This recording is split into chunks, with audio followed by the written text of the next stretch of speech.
Time for more high school football championship action in the state of North Carolina. Old North State crown going to be handed out to either Kinston or Shelby as the Vikings and Golden Lions go toe to toe. A pleasure to have you with us as we welcome you back. What a weekend it has been already. What a weekend it is going to be. And Eric, it's all about handing out trophies. It's all about lifetime memories. Once again, JP, workouts, running, lifting weights, all the classes, it culminates right here today. Somebody's going to walk away with the state championship. What do you look at in these two teams, and what do you see in this matchup, Eric? Well, both high-powered offenses. I mean, one scores almost 50 points a game, one scores almost 40 points a game. So I expect a lot of fireworks to come up today.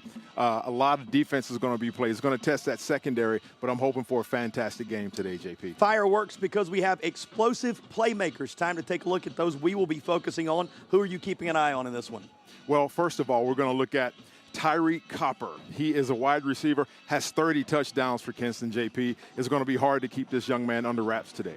Well, you look at the challenge he presents to opposing defenses. Same thing can be said on the other guy on the side, because here's a guy who's going to have the football in his hands often. Yeah, Land Farmer. As we walk down on the sideline, this is a big young man right here. He's responsible for throwing 48 touchdowns. They're going to have to corral him today, but he makes this offense go. Numbers speak for themselves for Land Farmer and the Golden Lions. Familiar territory for Shelby. Feels like Cleveland County a little bit here. But you know what? The folks out of the East going to have something to say about this one. What must they do to claim the title? Yeah, Kinston's going to have to stay hot on offense. Like I mentioned, Shelby scores 48 points per game, so they're going to have to keep the ball and stop the pass for Shelby. And then for Shelby, you're going to have that turnover battle. You have to attack the football with a relentless pursuit of that football and limit the penalties. Did it a decade ago. Why not go for another round? That's what it'll take. That's our Ingles food for thought. Those are the keys to the game. Let's check in with the third member of our broadcast team. Here's Madison Little, field side. Thanks, guys. Regardless of how this game ends, both of those players you talked about are going to leave a legacy of their own at their respective high schools. Shelby quarterback Land Farmer, he's already the top passer in Cleveland County history. He owns the career passing yards record and comes into this one less than 100 yards shy of 10,000. On the other side, Tyree Copper, he's putting together a historic season of his own, third in the nation in receiving yards, first in receiving touchdowns, and a chance today to break not one, but two state records. He's just 91 yards from the single season receiving yards mark and 2 touchdowns from the touchdown record. But no matter what the stat line looks like, both of these guys are chasing the same thing tonight, adding a state championship to their already impressive resumes. The NCHSAA 3A state championship starts when we come back. Storms can come up fast, and your roof is your home's first line of defense. Tip Top Roofing is fully licensed, insured, and trusted by homeowners, HOAs, and real estate professionals. From the smallest repairs to the largest residential replacements, we handle it all, including gutters and siding. As a CertainTeed Select Shingle Master, we offer up to 25 years of workmanship coverage and a lifetime materials warranty. Ask about our senior and veteran discounts and schedule your free inspection today at tiptoproofing.net. I am so Why can no one help you? Waiting This is a to nightmare. work. I think it's Healthcare is broken. At Blue Cross and Blue Shield of North Carolina, we get it. Really? Really. That's why we're making healthcare better for all. Starting with you. Yes, you, Daryl. We're making plans easier to navigate by putting your benefits, prescriptions, and details all in one place. Convinced? No. But it's a start. We'll take it. Blue Cross North Carolina. Making healthcare better for all. Starting with you.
Sun shining down on Durham County Memorial Stadium for our 3A title game.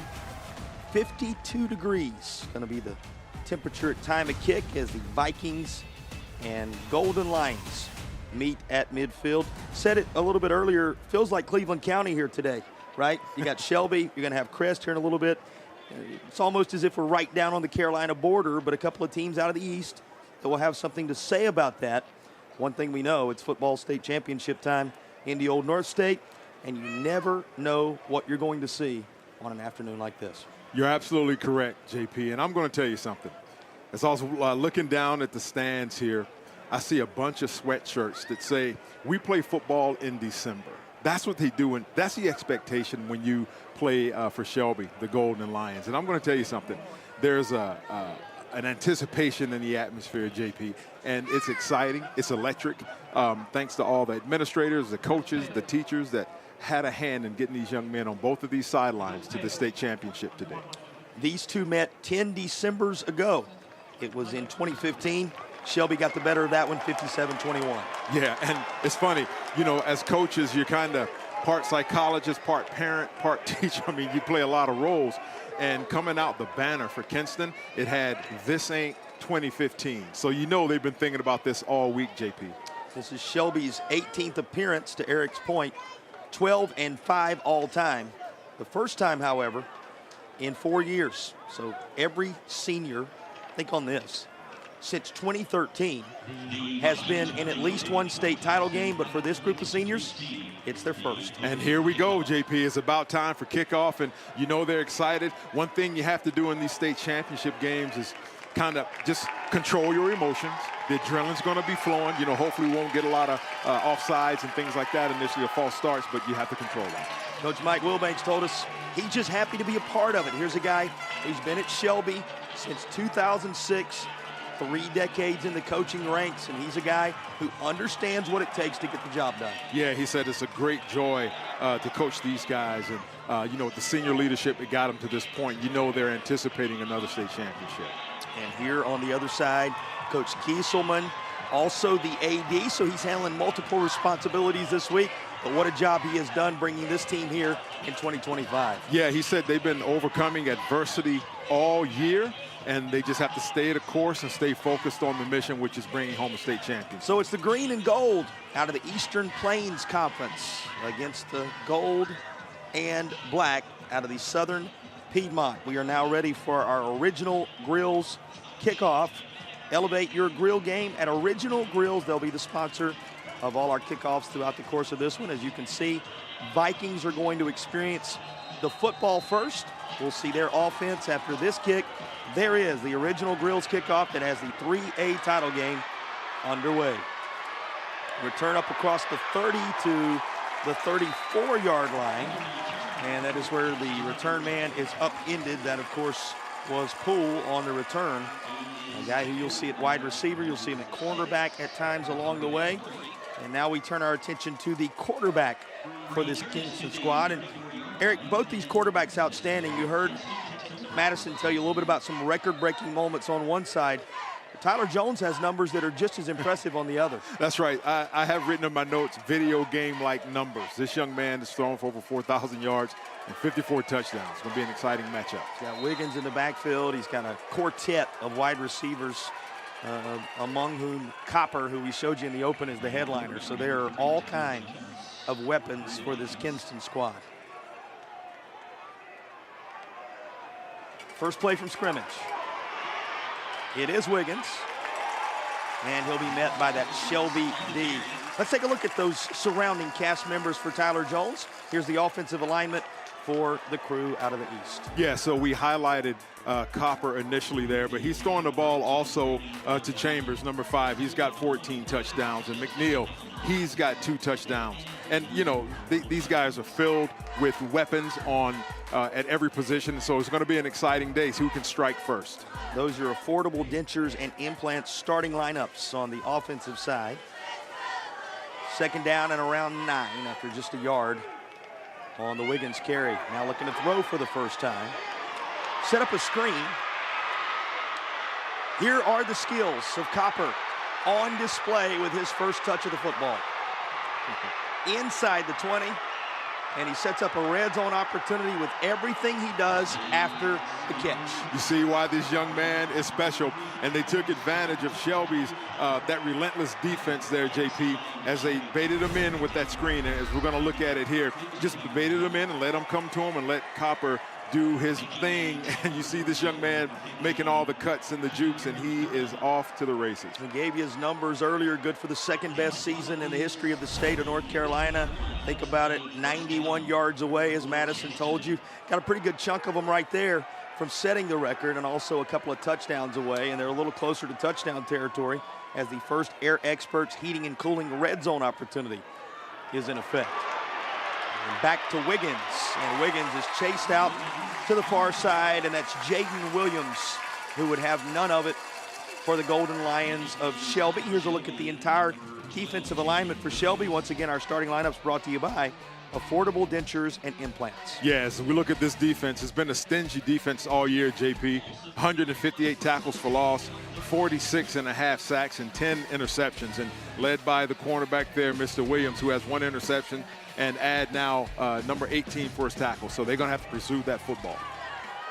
What will come of the Air Experts heating and cooling red zone chance? Pressure. Works out all right as he's got Wiggins. Wow. And Wiggins is still up, and he will take it all the way home.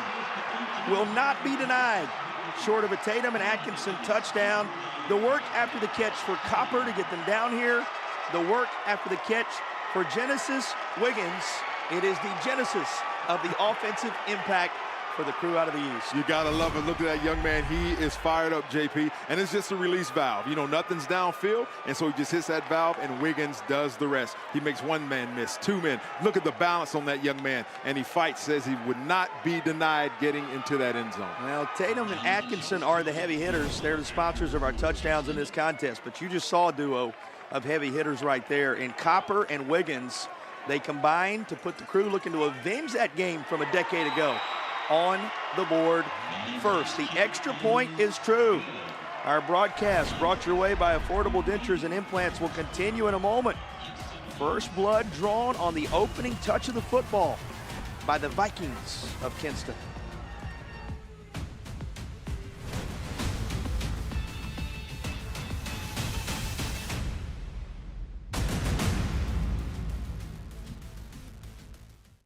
At Wells Fargo, we believe that doing can make a difference. That's why we've donated over $2 billion to strengthen local communities over the last 5 years.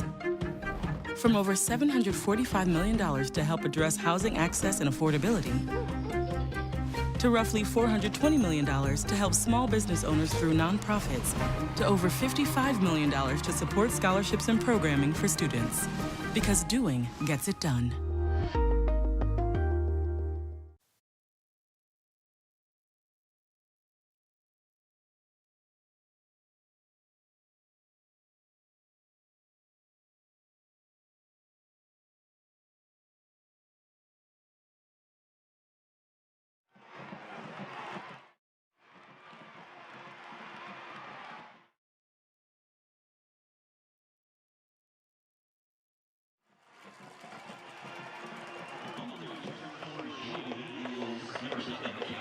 Following the Kinston touchdown, an Original Grills kickoff returned by Shelby up near midfield, and we'll get our initial look at the Golden Lions from their own 42-yard line. And as Madison told you earlier in the contest, and Eric's going to remind you right now with these numbers, it's a record-breaking quarterback at the helm of this Shelby Golden Lions offense. Yeah, once again, video game-like numbers also, JP. This young man has thrown for 48 touchdowns, and sure he's looking to add on to that. He throws a beautiful ball, wide open as a receiver there. Well, no time wasted as he comes near side. Why not go ahead and take a look at the offense in full for Shelby? Yeah, and we just saw a catch by Jawan right there. He has 8 touchdowns. And in the backfield, you have Jonas Woods. He is a freshman.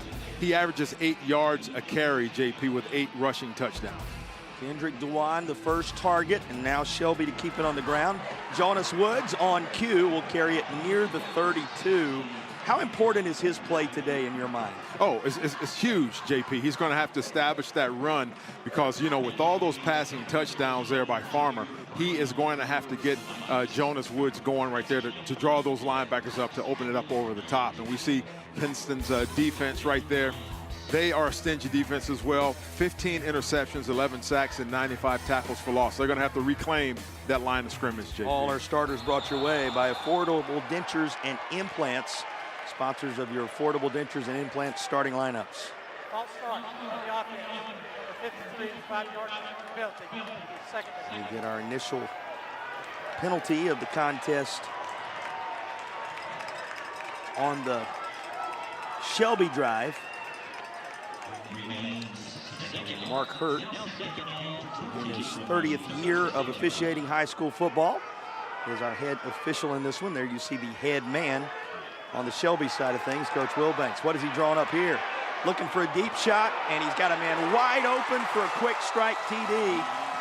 Shelby battles right back.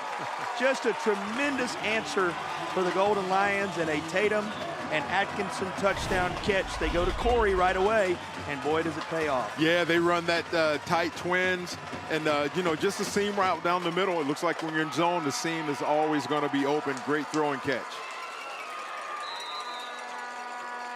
Take one more look at the catches made. Actually, Roseboro there, check that, working his way into the end zone. And Roseboro's a guy who has been the catalyst in this playoff run. Lorenzo Roseboro in the playoffs, elevating his game to another level. And here he does so to the tune of the first Shelby TD with 8:22 to play. It serves as the equalizer. There you go, JP. And once again, Shelby's unfazed by it. They just came right out, marched down the field, a couple of passes, and here you go. And like we said in the opener, JP, man, it's going to be a shootout. And it's holding up to its billing right here. Well, just what you would expect to get things started between these two. You said it, they are familiar foes in a state championship environment. And both serving notice to their, and let's go ahead and say it, E, to their well-represented fan bases here today that they came to play. You better believe it. It feels almost like a double home game, if you will. Shelby's stands are packed. Now, as I look across the field there, just probably 2/3. I mean, you know, it's not many empty seats on the other side for Kinston. A couple of quick strike Tatum and Atkinson TDs, and now our original Grills kickoff going to be returned to the 25-yard line. There's a flag that comes out here just about the time that Jamaris Poole carries it there.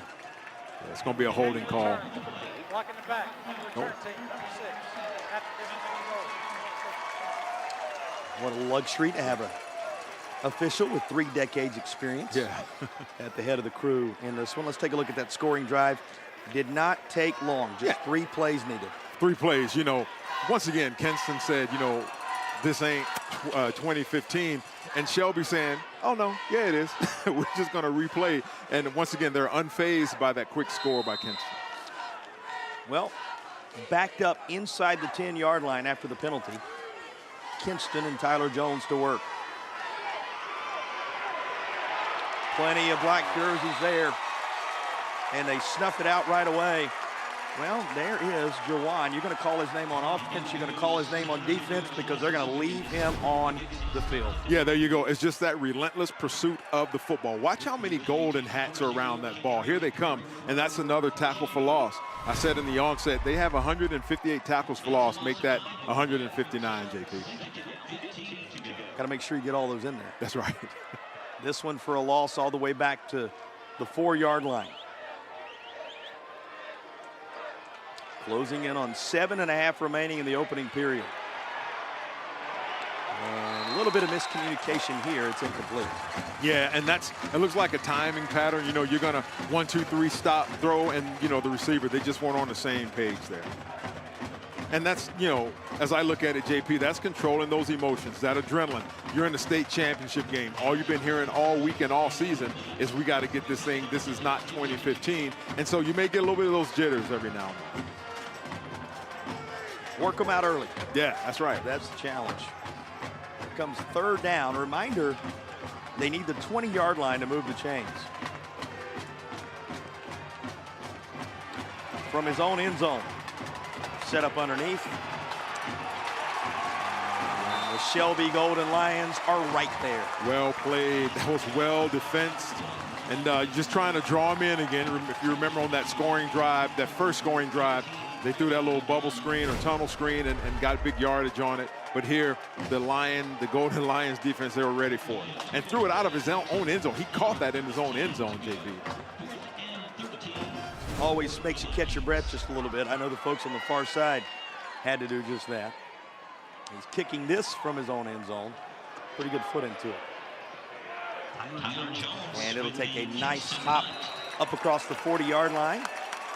Shelby will start on the Kinston side of the 50. The Golden Lions looking for their first lead of the day in the early stages. Belief isn't just a feeling, it's a force. A force that turns underdogs into champions, struggle into strength, and concepts into companies. A Legacy and Wake Forest University are proud to partner because we share a truth that belief in people yields the highest returns. Together, we're investing in every dream, every goal, every tomorrow. This is our home. Let's believe.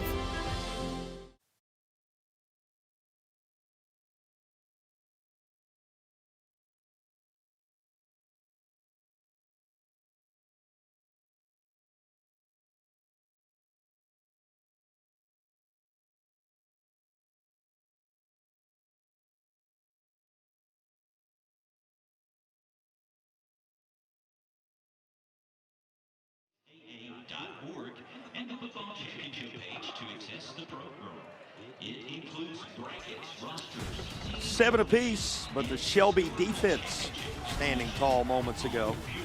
We welcome you back to our broadcast presented by Affordable Dentures and Implants. What are your early impressions of this 3A title game, E? Well, this is what I think. This is a very important drive for Kinston right now. If Shelby goes down in 2 or 3 plays and scores, then I'm going to tell you something. Psychologically, that does something to you, JP, because they just held them.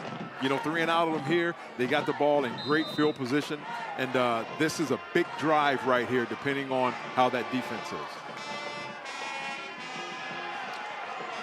Looking deep again. And had a man deep again, just overshot his intended target, and that was going to be double the pleasure of Kendrick Drawan right there. They were looking for him again. JP, I'm telling you, man, they are gun slingers. This young man has been throwing the ball all over the yard. He sits back there. He's confident. He's waiting on him to get open and just beyond the reach of his fingertips. But I tell you what, JP, he's going to be looking that way all night. What does it say about the approach of this Shelby coaching staff, what we've seen right away? Yeah, it says trust. I trust number 8. I trust the game plan. I trust our players to execute it. There's no panicking. We'll toss over the middle this time, right between the hashes, down inside the 30 to the 27-yard line, as Emmanuel Collins, a 3-year starter, gets involved. Yeah, he's just under 1,000 yards receiving, JP. 12 touchdowns, and he just added to it. This could be a long day for Kinston if they don't make a stop right here. Yeah, because Land Farmer has become the all-time leading passer in Cleveland County because he has so many different weapons. Big arm. Look Here's at it, another, wide open. and it's another touchdown. Goes to Ramseur. And Calvin Ramseur, a 4-year starter, has a state championship TD. Shelby is out front just that quickly. Yeah, JP, and like I stated, man, if they come out and he's got all the time in the world to survey the field and just wait for his receivers to get open, and once again, you got a receiver standing wide open, untouched, into the end zone. So a couple of different receivers with TD catches.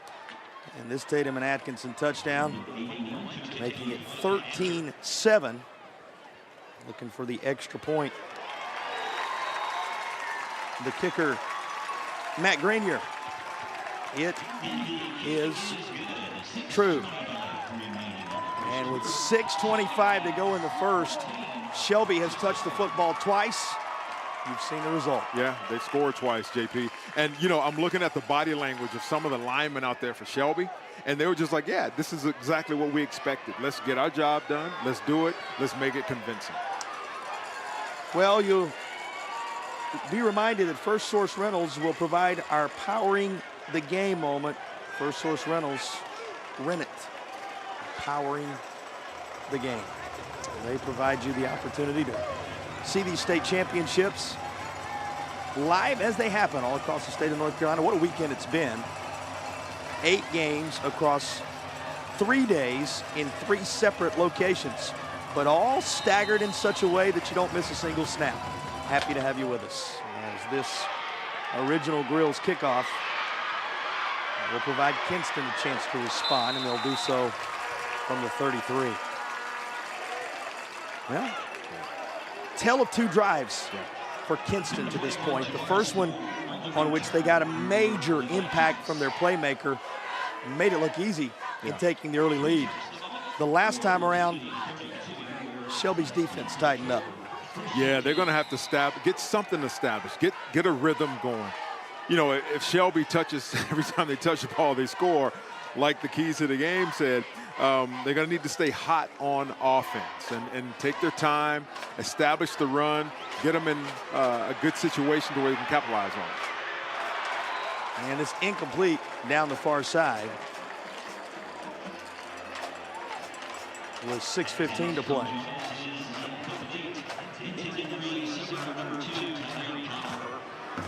And they were trying to connect with Copper once again. Yeah, Copper had a step or two. I mean, you know, it would have had to be a perfect throw, and it would have been in there. But yeah, they're going to have to get something established, JP, because they continue to go 3 and out, and Shelby's continue to score. It could get out of hand quick.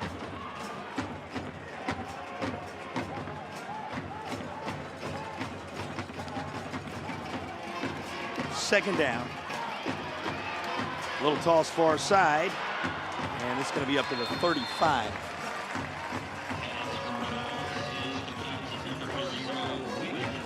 That was good. Wiggins out the backfield there. I mean, that was a nice positive play. Once again, taking advantage of that aggressiveness on the defensive front. Just gets him out there. He gets through 1 tackle and, you know, get some positive yards out of it. That's what they're going to have to do, JP, and methodically drive the ball down the field.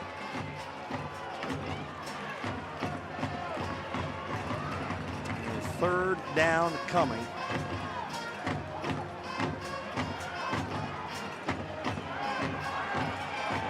Near side, Pat Brown up across the 40 to the 41.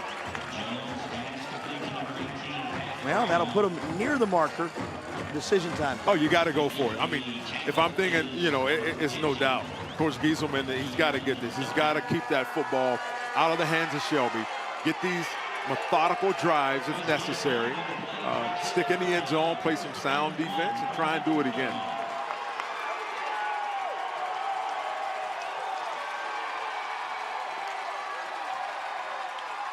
Fourth down. And they appear as if they are going to roll the dice.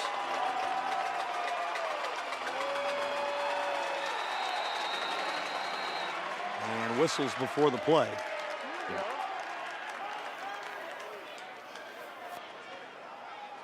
And Kinston will use a Well, they wanted a little more time, to discuss it. Yeah.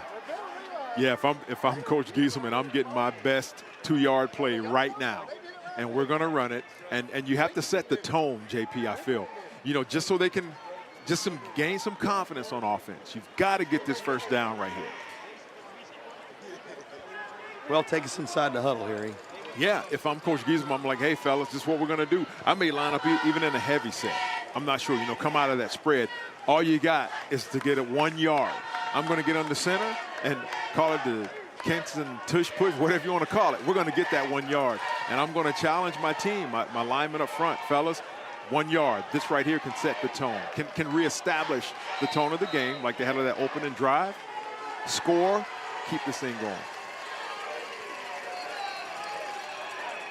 Well, now the 4th down play.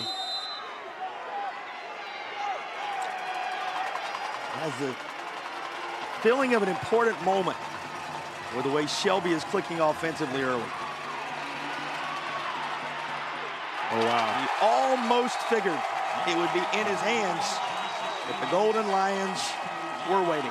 That was a great pursuit by the free safety, Derek Key there. He's got 4 tackles for loss, 50 tackles. This young man came flying from that secondary, from that corner position, and just made the tackle. You know, and with the team speed that Shelby has, in order to negate that speed, you got to run right at it. You can't outrun it. Derek Key among those on the scene, one of the senior leaders. And we talked about how important this senior class is for Shelby. There's a reminder. Absolutely. Absolutely.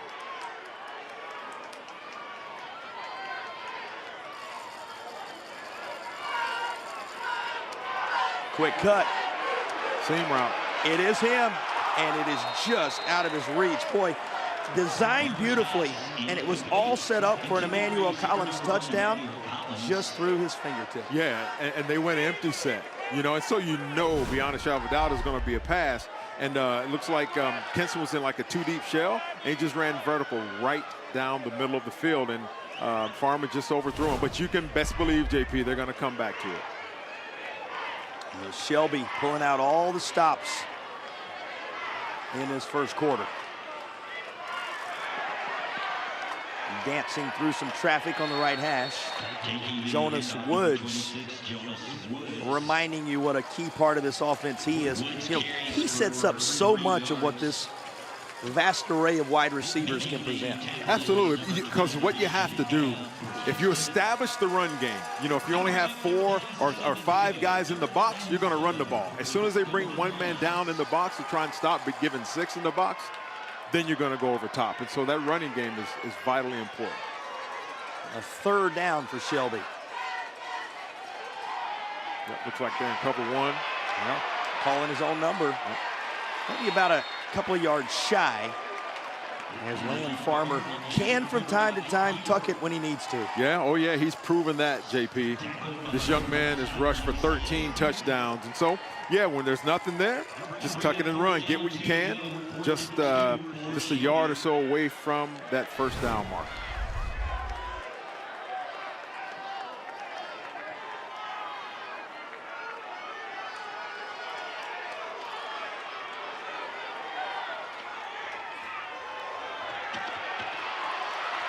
Coming left side, and inside the 30 to the 28-yard line. You can move the chains. Yep. A tip-top roofing 1st down. Shelby keeps on rolling. Yeah, just a new formation there, like a bunch formation. Gets him on the corner. Big fella just dives. It looked a lot worse, I guess, than it actually was. It seemed that, you know, that DB took his legs out, but he just jumped over him, as we saw there on the replay, and keep the chains moving.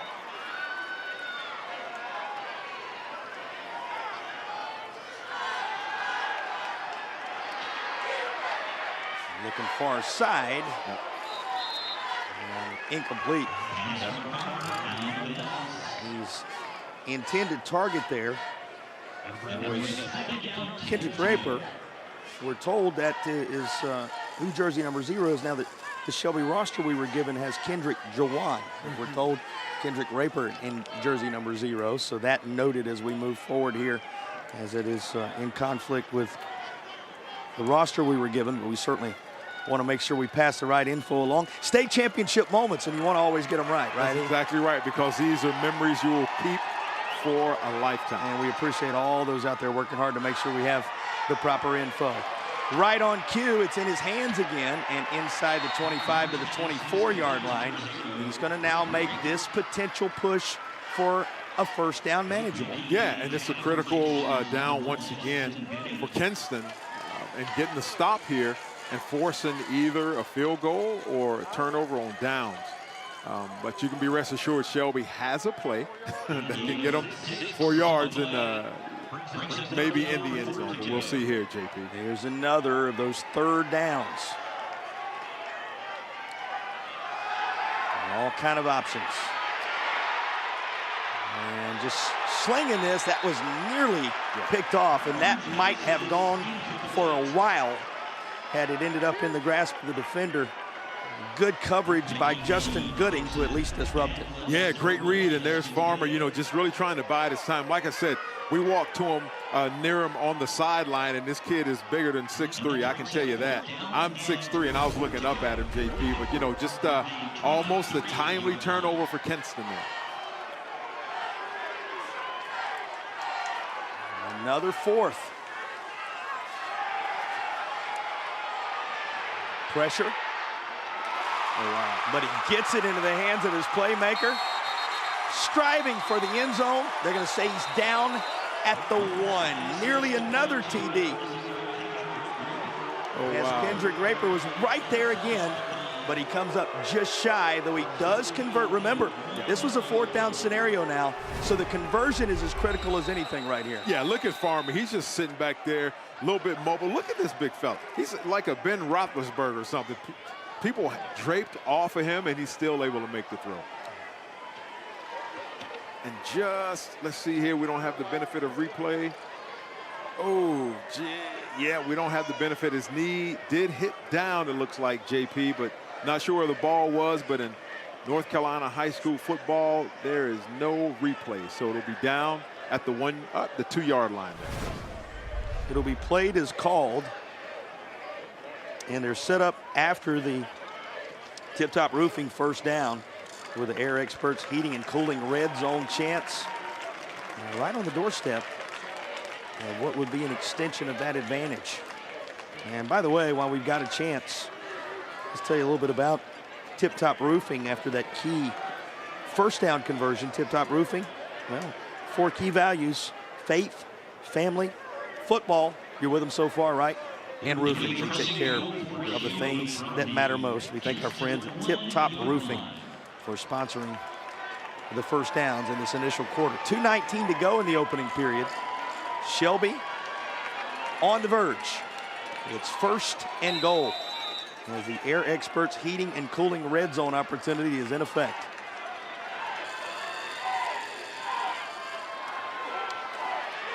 One thing on his mind. Land Farmer lunges ahead for the Shelby TD.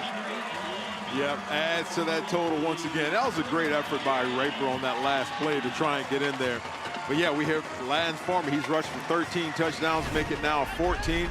You know, 6'4", 6'5", 230 pounds, maybe 250. You're not going to stop him, JP, not with 2 yards.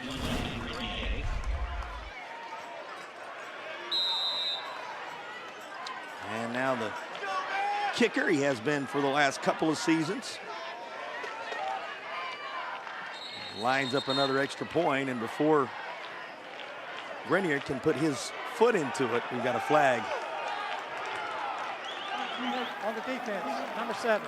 After this to the goal, we played try. And that will move Shelby a little closer. Does that change anything for you? Yeah, it looks like the offense is coming back out on the field. Why not? You just have, what, about a yard, yard and a half to go? Maybe another dose of big number 8 there, JP. Golden Lions sending the 2-point team out there. This is a team that's going to battle.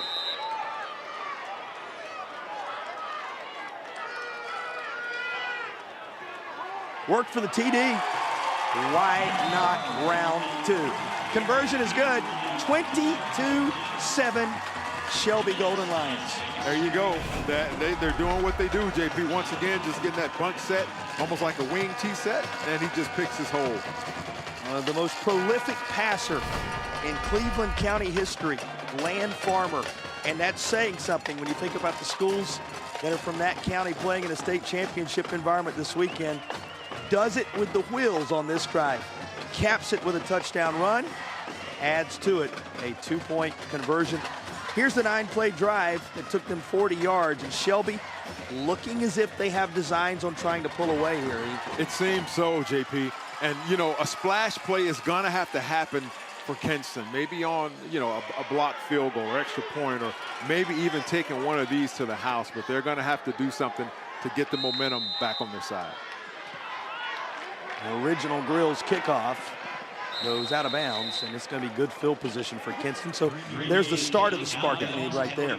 Yeah, it certainly is, JP. I mean, you got to get something going, you know. You're running that spread, and you're limited from a defensive perspective. I'm thinking you're limited in what you can do. Shelby's just running man and sending the house. Free kick in front.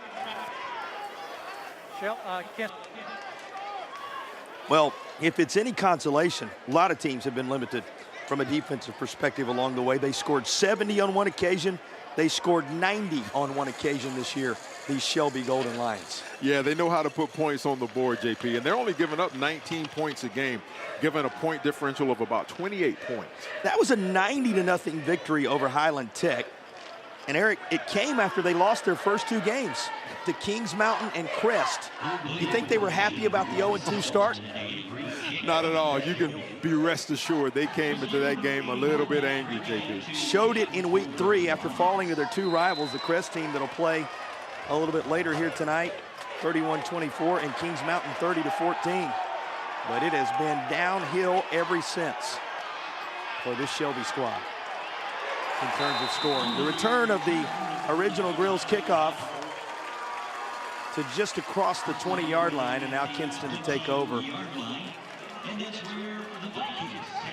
Look at the journey in 2025 for this Vikings squad, and obviously the opener didn't go their way either, lost by a couple, but learned a lot early from a setback there against South Central, one also against White Oak, and boy, have they pieced it together in the playoff run.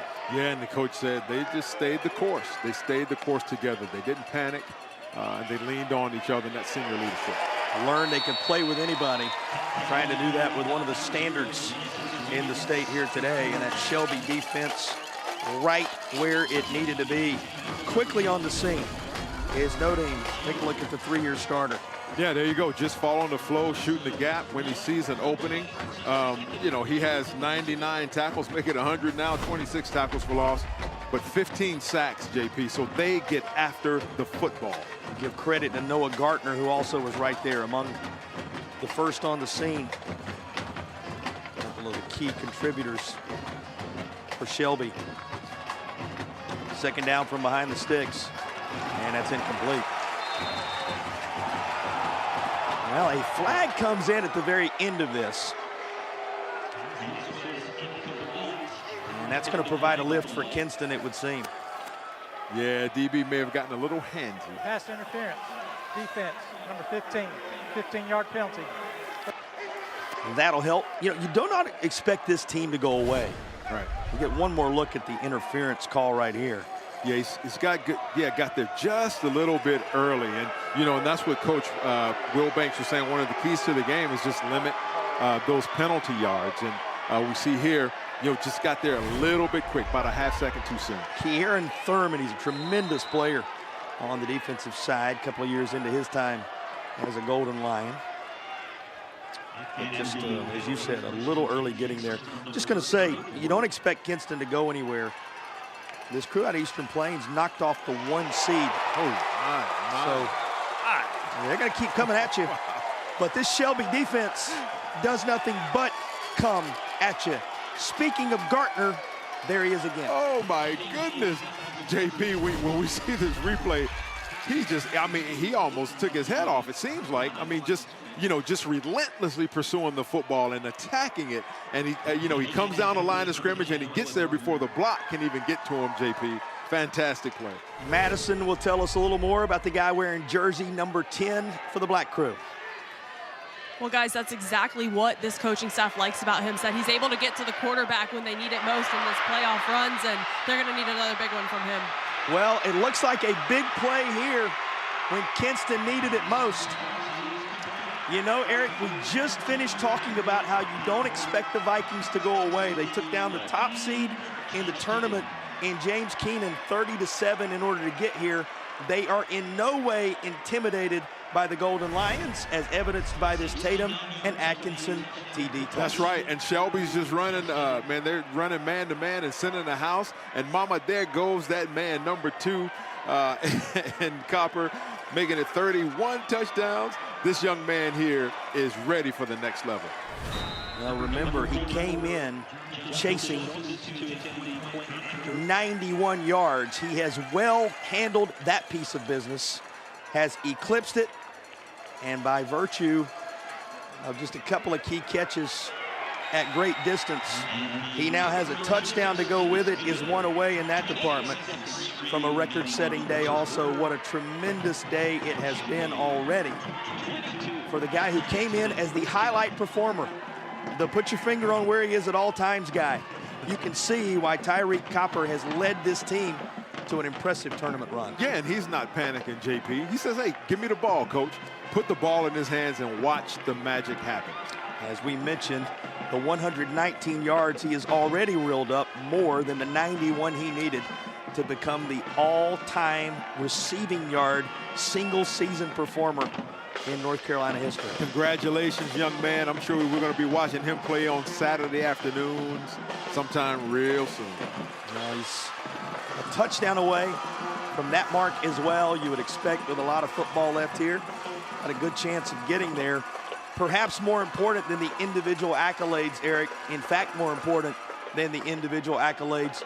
His team, as you said earlier, needed a lift. They needed a spark, and he gave it. That's right. Put it in the hands of that form or soon-to-be Wolfpack.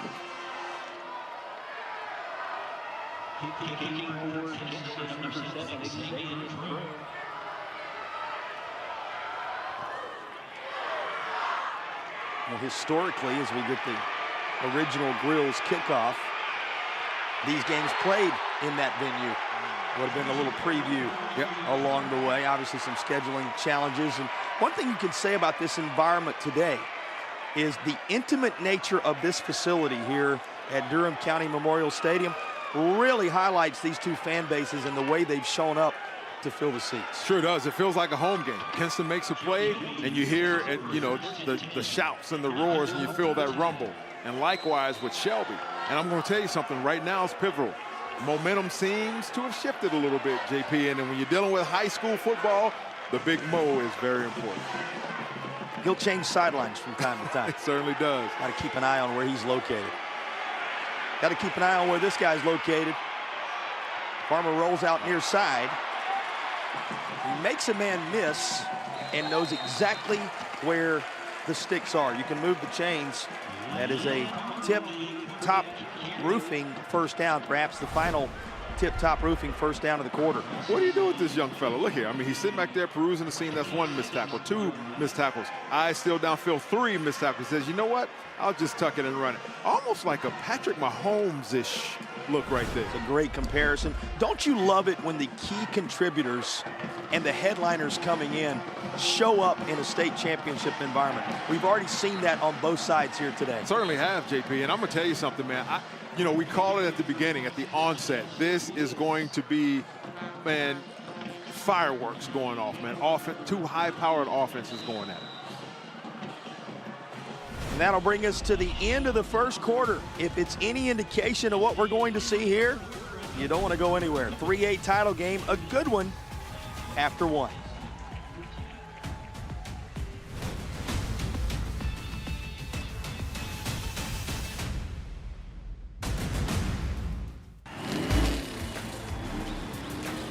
Robert, go for more.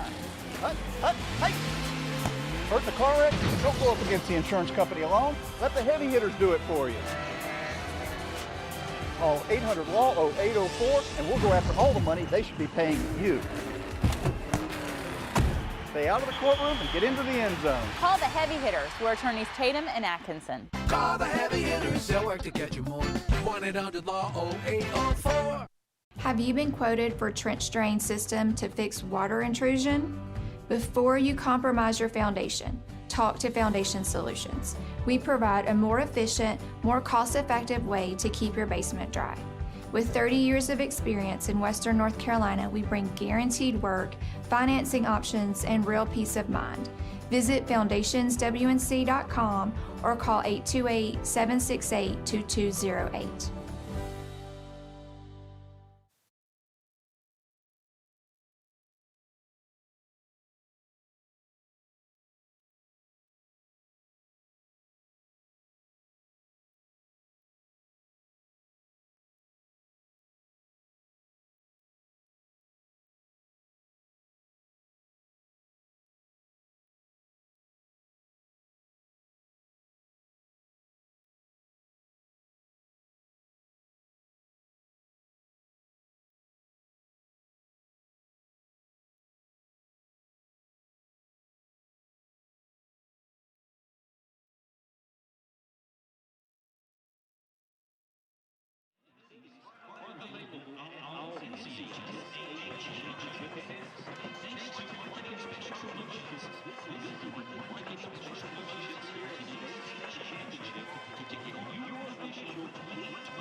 numbers speak to the type of quarter we just witnessed as we welcome you back to our 3A state championship broadcast, brought to you by Affordable Dentures and Implants. What sticks out to you? What jumps off the stat sheet your direction? Yeah, when I look at those stats, JP, they look kind of even except for rushing. You know, Kinston has minus 20 yards, and that, you know, this defense from Shelby, like I said, they have 160 tackles for loss now, so they attack the line of scrimmage.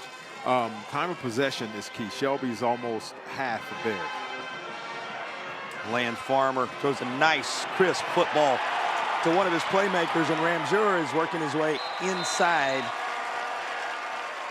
the 40-yard line. Another nice toss and catch, and that's good enough for a Tatum and Atkinson first down. Boy, he is so smooth. Yeah, boy, this is tough. I mean, you know, they're man-to-man. He runs across, you know, runs a shallow cross, and nobody's covering him. You know, and he's running right across the defense, wide open, and, you know, they get a big chunk yardage.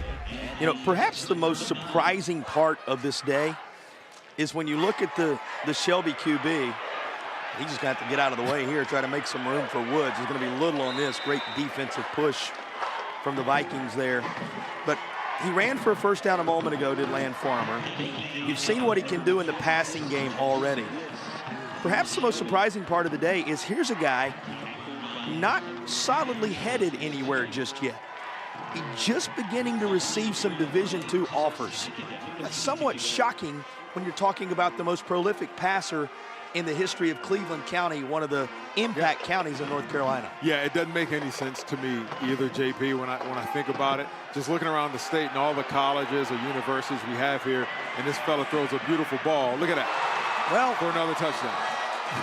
I'm not going to say we're laying it out there for you, but if you're looking for a QB somewhere across the land, the guy wearing jersey number 8 for Shelby reminds us once more he's pretty special.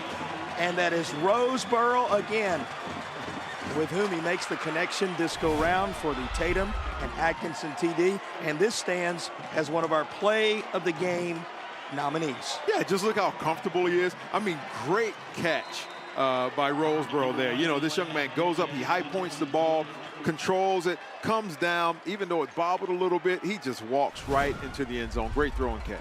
Extra point is true. A reminder, we will pick the play of the game, brought to you by Legacy Federal Credit Union. Before all is said and done, a Legacy in Wake Forest, we believe, and that's certainly a nominee to that end. The second effective connection with Roseboro today. Boy, the lore of Roseboro's playoff run continues to grow. Yeah, and what I love, we just had a shot there, a farmer sitting down talking to his freshman running back, Jonas Woods. He said, hey, keep your head in the game. I got you. You keep working hard. That's leadership right there, JP. He just threw a touchdown pass, and the guy is sitting right next to him, and he's talking to the running back saying, hey, I don't know exactly what he was saying, but what I'm thinking, he's like, keep your head in it. We got you. You're going to get yours. And he's doing the little things on a day that can make your future, E. You may not be on everyone's radar just yet. How you couldn't be is a mystery to us. Right. But on a day like today, if the right person is paying attention, it can change the entire ball game of your personal career, your future. Here's a young man that has the skills to make that a reality. Most certainly can. And, you know, you hear nothing but praises from the coaching staff about this young man. Yeah, they talk about how smart he is, what a competitor he has been, and the leadership, which you saw on display right there, that he provides. Vikings will respond up near midfield on the return of the Original Grills kickoff, the latest of our Original Grills kickoffs. Original Grills, elevate your grill game at Original Grills. Pretty good job returning it there by Kroom as we look back at that Shelby drive. 86 yards in just a handful of plays. Yeah, they have about the same amount of plays as Kinston. Time of possession, Kinston has, you know, it's about 10 minutes now, and Shelby's about half that. They're very efficient, JP, and it boggles my mind how this young man has no offers yet.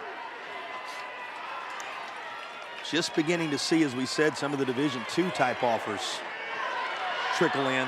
You get the sense there may be a whole lot more than that. And on this play, there's going to be a whole lot more than what it initially appeared. And he's done it again.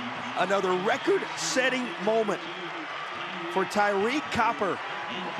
You know, the playmakers have shown up, and they're taking care of business right away. He needed to match his jersey number on touchdowns today to set that mark.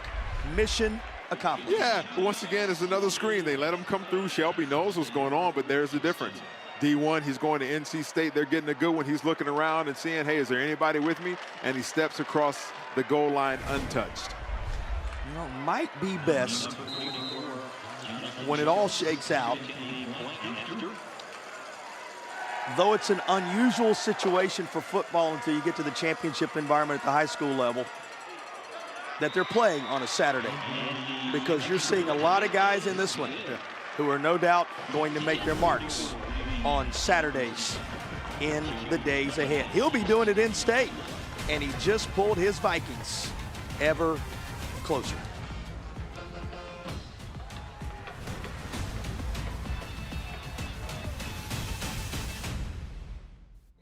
Life can be tough. The daily grind, the pressures, the uncertainties, it all adds up. Let's be open and honest about our mental health. Let's support each other when we're hurting, because it's okay not to be okay. Tonight's high-end zone views of the game are compliments of First Source Equipment Rentals and Sales in Mebane and Burlington. First Source Rentals, reliable, safe equipment rentals in Alamance County.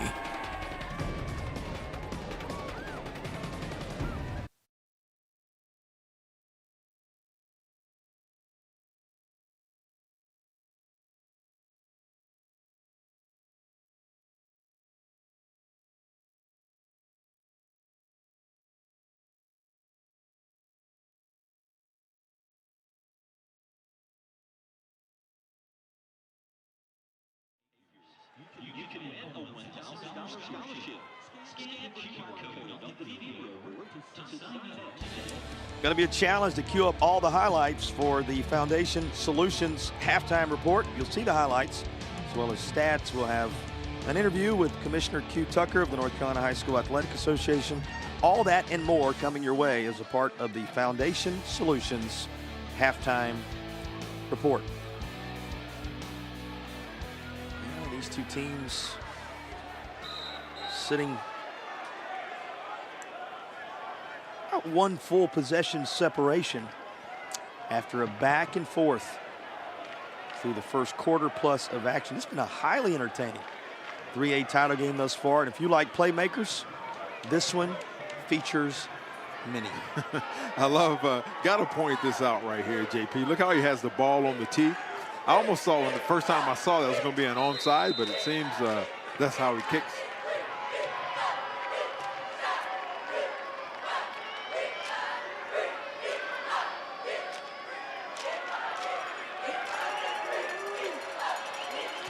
Just a preference. The way he opts to get the job done on the original Grills kickoff. Well, he's living up to the building. This is original. That's right. About to run out of time on the play clock. Got it off. Shelby's return from Raper has a seam up to the 35. That's about all, as he is met there. Somebody lost a helmet in the altercation, but got the job done in terms of making the stop. Isaiah Newton with a gutsy effort there. Yeah, you got to love it, JP. This is the last game of the season. These seniors, it may be the last football game they play, so you can best believe they're going to give everything that they have. Already a record-setting afternoon for Tyreek Copper. Now the record-setting quarterback of the Shelby Golden Lions, Land Farmer, takes his turn. His pocket presence grabs your attention right away, and he delivers this on target to Emmanuel Collins. That'll move the chains. That is a Tatum and Atkinson first down. Yeah, Kinston's going to have to do something to get some pressure on him. You know, he's having just way too much time to sit back there and pick them apart. And it's almost like a 7-on-7, you know, and where you don't have any D linemen or offensive linemen, just the receivers and DBs running against each other. And he's got too much time back there. So Kinston's going to have to do something to get some pressure on that young man. When you limit Roseboro, when you limit Raper, when you limit Ramseur, when you try to key on so many of these, this is what happens. Across the far side goes Jonas Woods, and he's got the first down and plenty more. Yeah, what do you do, JP? It's like you're 6 in one hand, half a dozen in the other, man. They're not throwing the ball 40 yards down the field. They're running for another 20 or 30. Great call, and we saw, you know, during that break after the touchdown, he's sitting down talking to that young man. For what we don't know, but it looked like it paid off. He had his team in a tent last week when they were at Lincolnton. He said, I got in the tent, I told them, you know, they're like Revolutionary War guys. We're just going to battle here. We're coming out of the tent, we're playing football. They were on the road as visitors. They were dressing in the tent. They put together that Revolutionary War style battle to the tune of a 30-0 shutout in order to punch their ticket into the state championship environment. And why not? The town's named for a Revolutionary War hero. And we're coming up on year 250. This group of warriors continues to provide the punch. Yep, just a little outside zone there by Woods. And once again, they move the chains. They're inside the red zone. JP looking to add another 6 to the scoreboard. You know, this is a Shelby team that looks like they've been waiting for this moment for 4 years. 4 years is a long time for Shelby when you talk in terms of 18 appearances all time. They're making the best of it. Another toss to the end zone, this time incomplete, as Farmer was trying to connect with Calvin Ramsur again. Yeah, just beyond his reach. You know, once again, Kinston got some pressure on him, made him a little uncomfortable, had him roll out a bit, and he was just a bit off target. That was great pressure by Kinston there. Just beyond his reach. All settles into a second down from inside the Air Experts Heating and Cooling red zone.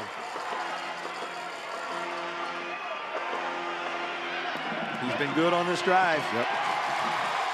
Why not cap it? Jonas Woods has a touchdown run to go with all that high-flying air attack that Land Farmers put together. This Tatum and Atkinson touchdown is going to push Shelby further out front. Further out front, JP. And yeah, just a little stretch zone. You'll run into the left and allowing him to pick his hole. All the linemen are doing is they're stepping left and they're running and blocking the next threat, and he gets an opportunity to select where he wants to go. When you limit the wide receivers, you get another dose of Woods. When you handle Woods, so many different wide receivers coming your way. Shelby prolific, but how about this? Able to get some penetration and block the kick. There's a lift in what had been an 8-point separation at times. There you go. And, you know, so now they don't have to chase that 1 point, JP. It's now even. All they have to do is just put another 6 on the board. Now, it looked like Jamaris Poole, perhaps, who got in there, and it is. Yep. Watch Jamaris Poole come right up the middle. No problem. There you go. I love it, JP. There's no quit in these young fellas. And he's a senior. Once again, this may be his last football game. He's giving it all he's got. Good job, young fella. Yeah, another one of those. And as you said, that moment that you know is never coming back for the crew out of the Eastern Plains Conference. They're making the trip from Kinston to battle it out for a state title. 110 miles to the stadium. They're about 300 miles away from Shelby when you talk about where these two teams are located out of the East. And then in the case of Shelby, down in, as we told you, Cleveland County, down near the state line on the other side of Charlotte. So, and quite a journey for these two, and that's beyond the miles as we have our original Grills kickoff after the Shelby TD. Return to the 34-yard line, and that's about all that will be there for Chambers on the return. We were talking about the senior class for Kinston just a moment ago. For more on that topic, let's go down and check in with Madison. Well, Coach Gieselman told me that that's what's fueled this postseason push. Last year, they made it to the 4th round of playoffs, got knocked out then, and immediately craved more. He said on the bus ride home, they told him they wanted to take it all the way this season, and he sensed that as early as spring practice. Since then, the competitive edge has been there, and this group playing their last possible game together, hoping to leave thumbprints on Kinston, guys. Great stuff, Madison. And Eric, they've reeled off 5 wins in a row, including taking down the 1 seed James Keenan to get here in the state championship environment. So this is a team already having accomplished some things many might not have expected, and they're staying right there with Shelby at the moment. That's a big lick here on the ball carrier, and this is the kind of football you're going to get in the 3A ranks. Jaden right? Williams, I love it. Watch how he, man, it's just relentless pursuit. Watch it, boom, and he lowers the boom right there at the end, and he says, hello, I'm here. This is the state championship. We're looking to go home with the win. You know, Wiggins, good for a couple before that big lick, and I know anytime we get a defensive moment, the former Tar Heel linebacker is going to let you know about it. Eric loving what he saw there, and the offense answers. Falling down to the turf and still able to somehow reel it in is Pat Brown. That's good enough for a Tatum and Atkinson first down. Yeah, JP, great concentration. He had plenty of time. He's running, he's falling back. He takes the contact and goes to the ground with the football. Great catch, young man. I'm going to tell you something else. Derek Key was right there with him. Yeah. There wasn't much of a window, E, and somehow Pat Brown catches it as he's going to the turf. 8 and change remaining in the opening half. Looking downfield, and that's disrupted on the scene when he needed to be. Derek Key, whose name we called a moment ago, 4-year guy for the Shelby Lions D. He comes up huge in this moment. Great timing. Yeah, it was great closing on the ball. Once again, quarterback has plenty of time. Threw it maybe a little too high, but great timing right there by Mr. Key. The 2nd and 10 coming for the East champion in 3A, the Vikings of Kinston. I have to give both these coaching staffs credit, leaving nothing in the playbook today. Here's a nice wrinkle. Yeah, good run, good run. Forward, still digging and dragging him with him inside the 30-yard line. That's a gutsy, gutsy run. And a tremendous, tremendous finish. And, you know, sometimes you lose the lid, but a lot more you gained along the way. You think this game doesn't mean something to these young men, JP? You watch just the effort that he gets right here with this draw. You're taking advantage of that aggressive defense, and he's just running. He's moving his feet. He's pumping. That's Elijah, something he will not be denied. Look at this young man. This is, man, it's a highlight reel. Well, you were just talking about the senior class a moment ago. We heard about it from Madison. Sumter, another of those. Now up top and snatching it out of the sky with one of the catches of the contest is Chambers. There's more than one wide receiver on this team, right? Oh, my goodness, JP. Chambers with a Tatum and Atkinson TD for the Vikings. It was a thing of beauty. We talk about that big momentum, JP. There's a distinct feeling that Kinston says we are not going to be denied. Great job sitting in the pocket there by Jones, and look how he high points the ball. 2 defenders around him, JP, throws caution into the wind, comes down with the catch. When these two teams met in the 2015 state championship environment, Shelby created plenty of separation. 10 years later, it's a shootout, and Kinston is staying right with them. 35-28 with 7:39 to play in the half. Our broadcast presented by Affordable Dentures and Implants continues when you return to Durham in just a moment.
They're ready for a little football, probably wondering who the player of the game is going to be. We'll have time for that selection. The Affordable Dentures and Implants Player of the Game. Use your 2025 dental benefits now. Get the smile you deserve. You can find out more at affordabledentures.com, and you can find the practice near you. That's the Affordable Dentures and Implants Player of the Game to be selected prior to our conclusion. Don't you love it when the fans go all out? Oh, yeah. It looked like an episode of Game of Thrones, maybe? I'm not sure with those Viking helmets. I love it. One thing is for sure, the Vikings are here. Yes, they are. Right in it with Shelby, down just to score. as they're set to kick it away. There you go. Once again, the most unique kicking style in the state. Dare I say maybe the country, but it's effective, JP. Here's a return. And looking for room is the return man. Kendrick Rayford has it up near the 43. They'll call it the 44-yard line. That's where Shelby will take over after the original Grills kickoff. He's a dangerous return man. Yeah, it looks like they had a right return set up, but he says, nah, we're going to go the other way just in case. And, hey, you know, gave him a great field position right close to the midfield. So good job, young fella. After Xavier Kroon, you said it takes the unique approach to the original Grills kickoff.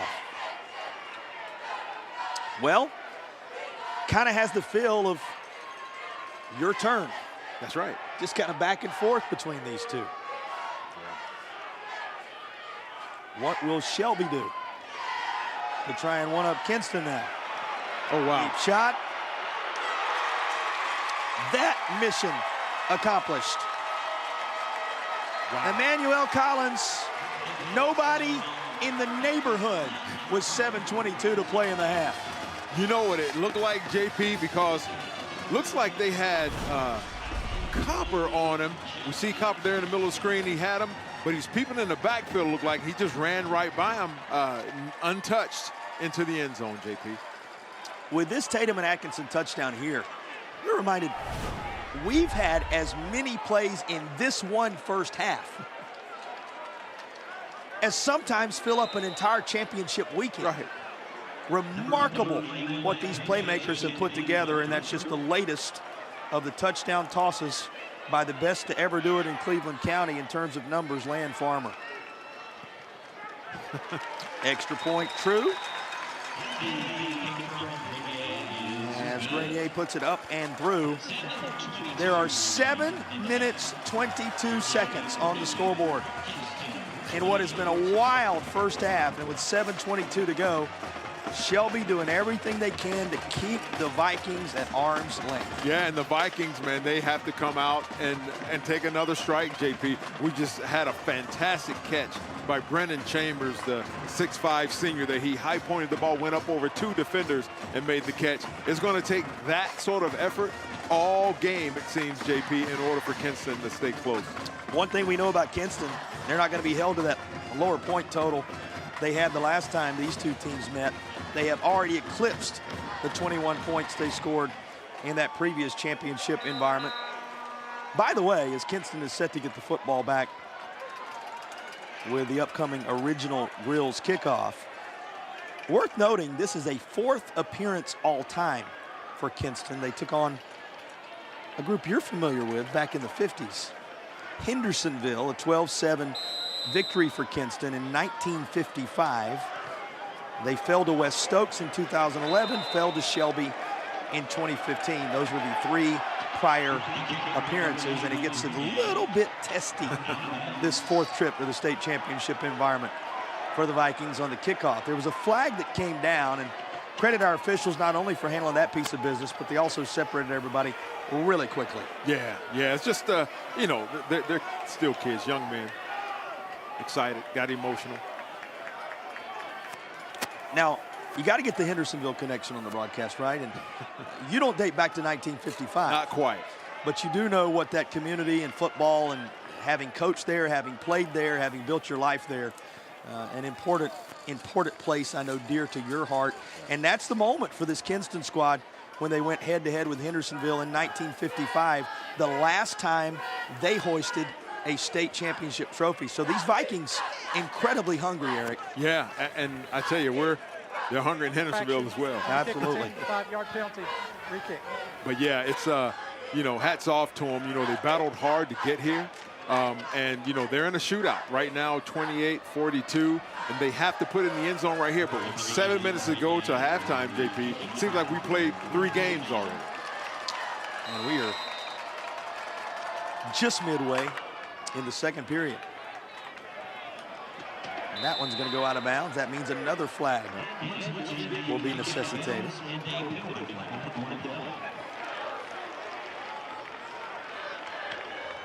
Of course, penalty.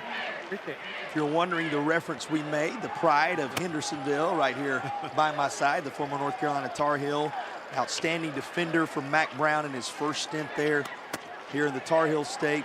Eric Gash, of course, you'll remember that family name and the impact it's had in Hendersonville. You spent some time, as we said, not only as a player there, but as a coach there.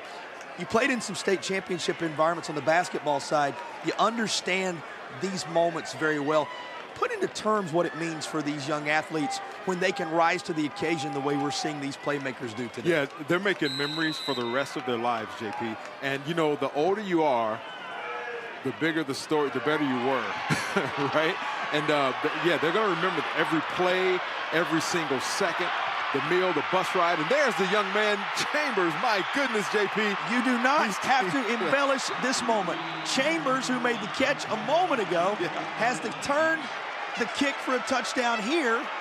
And some of those moments, I'll underscore it, you don't have to talk it up. It was pretty incredible. Absolutely. And you, JP, it couldn't have been more timely. They needed a play. They needed to get momentum back on their side. And this is the second re-kick, and he catches it. It wasn't even intended to go to him, but he says, hey, I got it. I'm going to take it to the house. Mama, there he goes once again, running down that field. They will have to seriously consider putting it in the hands of number 5 the rest of the way. A kickoff return for a touchdown that makes it 34 on the board for Kinston. Back within 7 as Johnny Schultes puts it through the uprights. These teams continue to trade scores. Kinston Vikings have no intention of allowing Shelby to run off and hide in 2025. What, 13 seconds goes off the off the scoreboard, JP? 35-42. I love it. And they, you know, I had for my keys to the game for Kinston is they were going to have a big play on special teams. And there it is. Might have to consider multiple intermissions in this one if the pace continues. 22 Shelby points in the first quarter, 14 of them for Kinston. And both teams with 3 scores here. Kinston with 21 on the board in the second to Shelby's 20, and they're putting it right on display for you, that unique kicking environment you've discussed. You gotta love it, JP. We knew it was going to be high-powered and high-flying, but who knew it was going to be this exciting? I love it. And still, with 7 minutes to go in the first half. Easy to get lost in the moment and forget that somebody's going to be a champion and somebody's going to come up short at state on this Saturday afternoon. It's the state championship contest in the 3A ranks.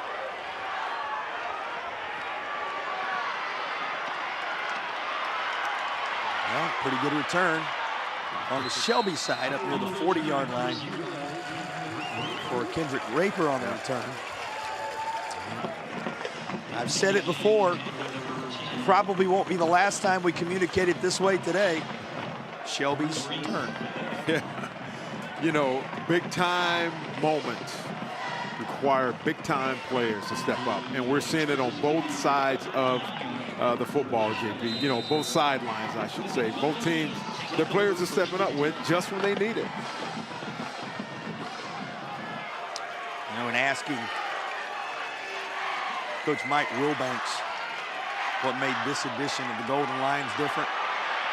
His quarterback under pressure. He makes the connection with Emmanuel Collins. That's good for about 9. And he said this group has had a team mentality versus an individual mentality. And you'll see it on this play. So many different performers that they've been able to turn to along the way in this first half. It's not been that one guy, perhaps historically on some of the Shelby runs to a championship.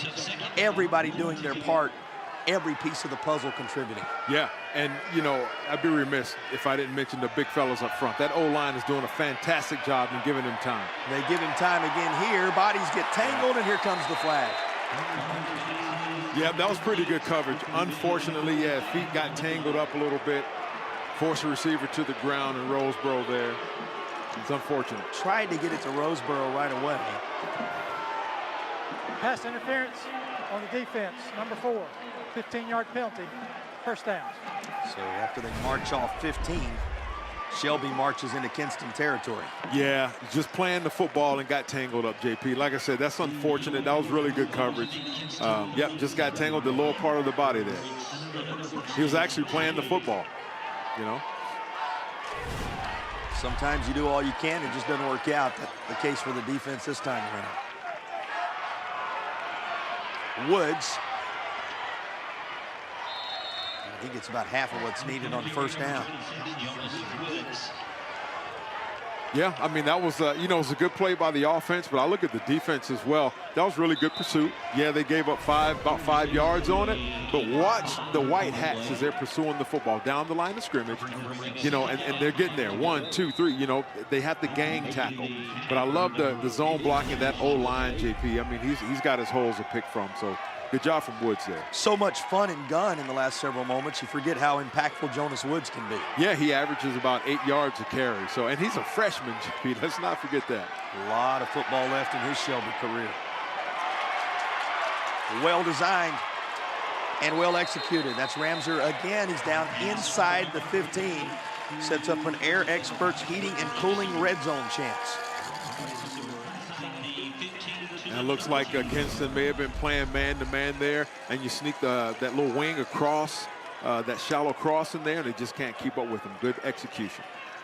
Reminder, you can schedule your tune-up today at airexperts.com. That's Air Experts Heating and Cooling, sponsors of our Red Zone. To the 10. Actually stacked up at the 11 this time was Woods. Hey, the clock's running. There you go. Hey, JP, and something I noticed there by the defense, real quick from Kinston, they're ripping at the football. And so, you know, there's a rule that we kind of had. First man there is going to wrap up. Next man coming in is going to attack that football. Try and knock it out of there, that peanut punch, try and knock it out there or rip their hand away from it. So we got to watch that defense. But that was a good job by Woods there and holding on to that ball. End zone, reeled in. Boy, great job by the receiver here, just to go up top and pull that down. Kendrick Raper again. Yeah. With a Shelby receiving moment to remember, as this is the Tatum and Atkinson TD. Yeah, just standing in there and almost like a little jump pass. Look at that, high points the ball once again, looks it in, and it's just like, hey, I could do this all day, fellas. Bring it on. He becomes the 4th different Shelby Lion to receive a touchdown pass in this contest. He joins Roseboro, who has a couple, Ramser with 1, and Collins with 1. A reminder of just how many weapons and Farmer and company are working with in building their advantage to 49-35. This is the final score. It seems we're not even at halftime yet, JP. 4 minutes and 49 seconds to go. It seems like both of these teams still have a lot of offense left. We're not even close to halftime yet. Right. I looked up a moment ago and was shocked that the clock was running. For the longest time, it was 10 seconds touchdown, 15 seconds touchdown. Yeah. To go under 5 minutes to play with a doorstep of 50 secured by Shelby. What a day this has proven to be. Yeah, you know, from an offensive coordinator's perspective, this is a dream game. They love every single minute of it. From a defensive perspective, I'm pulling my hair out. If I had hair, I'd be pulling it out right now, JP. Because, like, how can you stop them? How do you slow them down? How do you get pressure? And when you try and get pressure, they throw it over the top. Yeah, the defensive coordinators in this game, forget the playbook. They got to go to the bus and get the textbook. Find something unique to try to stop these two high-powered offenses. Up across the 30, ball popped out, but they're going to say the return man was down. Oh, wow. And that's a huge call. That is. That was almost, you talk about shifting of momentum back, and he almost broke that. Look at Jaden Williams. He says, what don't you understand? I got the football in my hands. Right. Of little consequence. Coming through. I thought he was going to come out of that pile right at the last second there. Ooh. It looked like that ball came out, but once again, JP, we don't have the advantage of instant replay in high school football. Well, you give Jaden Williams credit. Did everything he could to sell it, but it will be Kinston football. And that's important because remember, in this shootout, which we're currently locked, Kinston on every possession looking to keep pace to stay within one each time they score. One possession, that is. And this is going to be carried over the left side by Tyler Jones. There's a change of pace for Yeah, him. it is, for sure. They ran like a little speed option. And Luckett had growing some legs. Now, you know, he got 7, 8 yards on the play. That's a successful play. But in a game like this, you need those big chunk plays. Don't worry. Yeah, it's coming. They're there.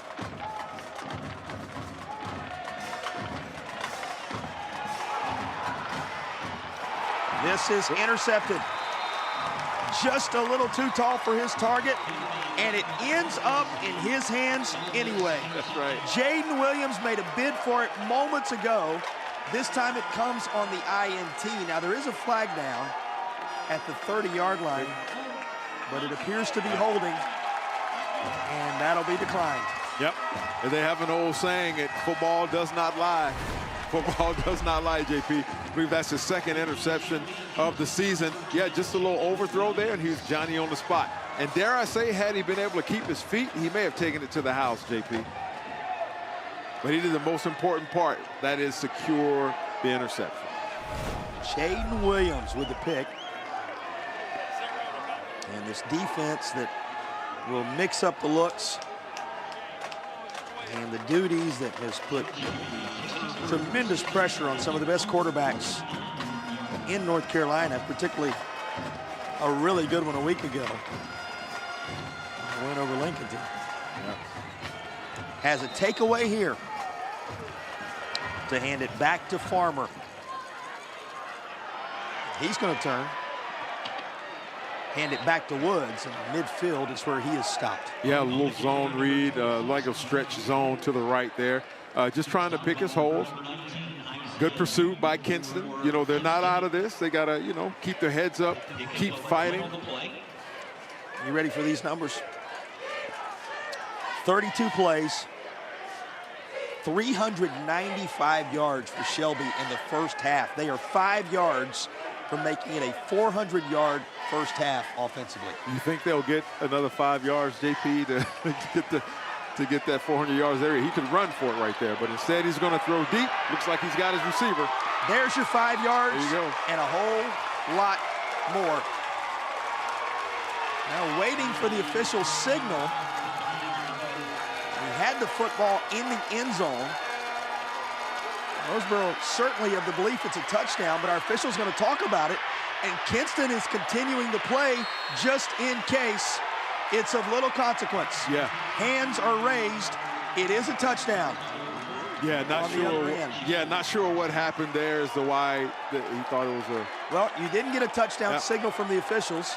When they came in to talk about it, Kinston said, why not? We'll take it for a spin. But it is, in fact, after they discussed it, a Shelby TD. Here's another look at the catch, which will stand as Roseboro's latest TD. He lost it at the very end of this area because he went to the ground. Oh, okay, yeah. But clearly he had it long enough for it to be a touchdown, it would appear. And our officials just wanted to make completely sure before they indicated it. And it took them a moment to do so.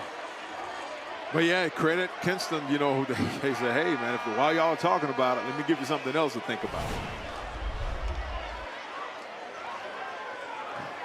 Appears as if maybe the official on the far side was shielded by the body of the defender. And could not see Lorenzo Roseboro complete the catch. How about the hat trick for Roseboro? His third receiving touchdown of the 2025 state championship. And just as the extra points have been to this point. Another one from Grenier, true. And there are 56 on the board from Shelby in what has been a 400, now nearly a 450-yard first half offense? Yes, sky's the limit. I mean, they're, 91 points already, JP. We may have 120 points. Who knows? You know, like an NBA game out here. You just never know. The scoring is not ceasing. And it's 3 minutes to go until halftime. 365 yards, 6 touchdowns, Land Farmer. Hats off to that young man. And here for the first time, Eric, after the turnover on the interception, Shelby has a little bit larger lead here, a little bit more breathing. Remember, Kinston had been playing in a scenario where each touchdown they score pulled them back within 1. No longer the case after the pick a moment ago. Yeah, they're going to have to do something big right here. Maybe take it to the house. Hey, how about giving it to number 5 there, Brennan Chambers, and let him do something with it. Original Grill's kickoff will be returned from the 5. Had to check his footing and gets up to the 25-yard line. Does the return man Crew. You know, the other piece of it, obviously the offense has to go to work right now, is at some point, somehow, some way, Kinston has to stop Shelby somewhere. Yeah, you got to stop him. And, you know, working on that strategy, no doubt, as we speak. Yeah, keys to the game, you know, for Kinston was stay hot on offense. In other words, keep the ball, sustain drives. Now, of course, if you can score quick, you want to do that. But they can't stop him on defense right now. They cannot stop Shelby, so they're going to have to start taking some chances on some chunk plays right here. Tyler Jones looking to shake off that interception a moment ago. They'll throw it underneath, but met by Noden, who was waiting. Called his name a couple of times in this one. Grady Noden, who is 3 years into his tenure on that defense for Shelby. Of course, we could call his name on just about every play. Noah Gartner, who's right there to help out as well, wearing jersey number 10.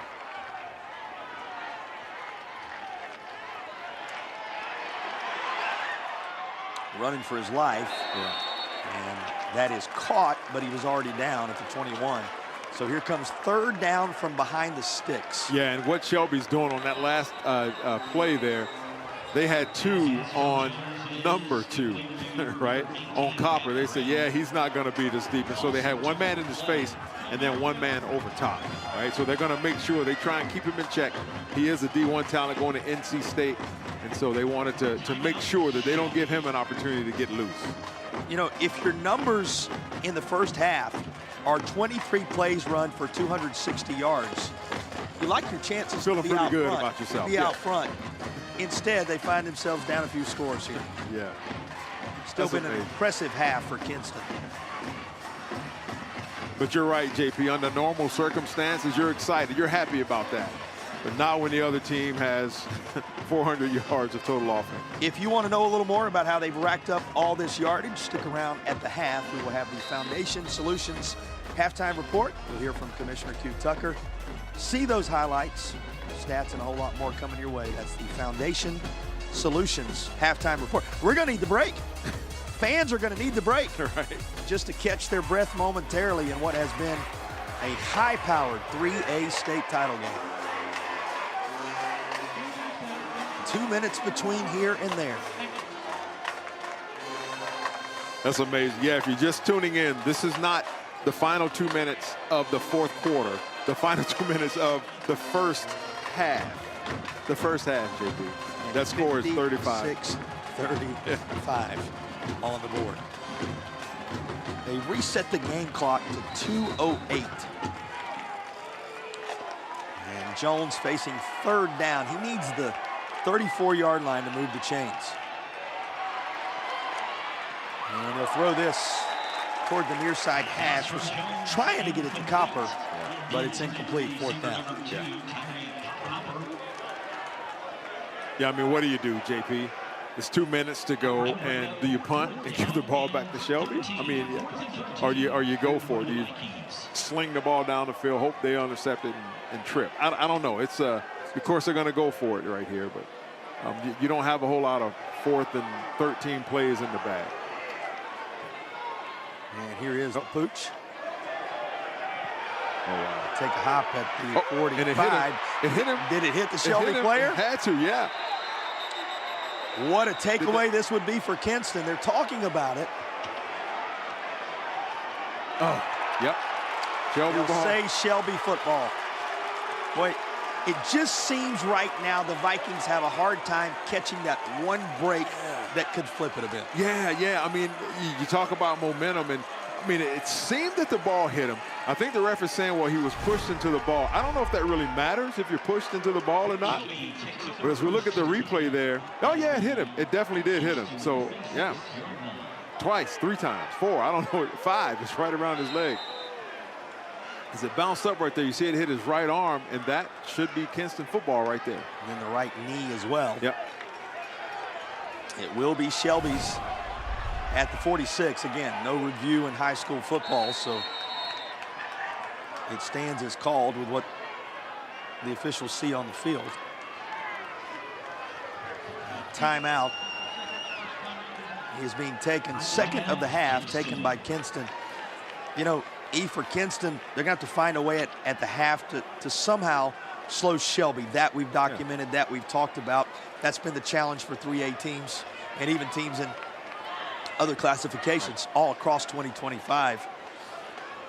Right now, in order to keep yourself within striking distance, this becomes a very important moment for your defense. This is a team that has overcome adversity all season long. They talked about the highs and lows and how they battled together, stayed the course, and found a way. They need to do that across the last 154 of the half. Yeah, and that's a tall order, you know, because Farmer has all day to, to stand back there and sling the ball all over the yard. And the receivers, I mean, you can only cover for so long, no matter if you're in man or zone. But you want to try and get some extra pressure on them. That's going to force you to go man to man. But when you do that, it puts your DBs in a precarious position. Let's give a little love to T. Hollifield, Malachi Guest, Brett Morgan, A.J. Wisnett, and Kryshun Harris. That's the group up front for Shelby, making sure Land Farmer has all day. Oh, boy. A rare underthrow there for Farmer, or we would have been looking at a whole lot more for Shelby. Yeah, now it looked like it was a busted assignment, not sure. But that was he was running wide open. How does number 0 run wide open down the middle of the field? Or down that left hash? I mean, there was nobody within 15 yards of him. If you're just finding us, Land Farmer, the most prolific passer in Cleveland County, North Carolina history, and that's saying something. Remember, Shelby and Crest both playing for the state today from that county, and you know of their storied histories. Has hit 4 different receivers for touchdowns in this game, including Roseboro, who has been the catalyst in the playoffs for a trio of them. That's how Shelby has built this 56-35 lead.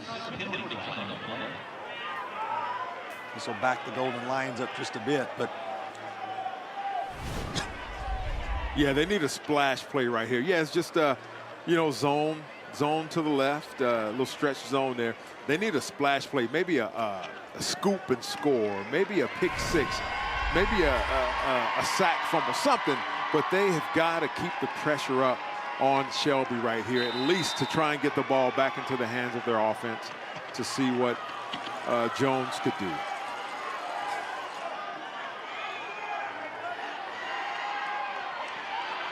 A little bit of pressure. That's what it's going to take. It's hard to take that big fella down, but that's exactly what they're going to need to do, JP.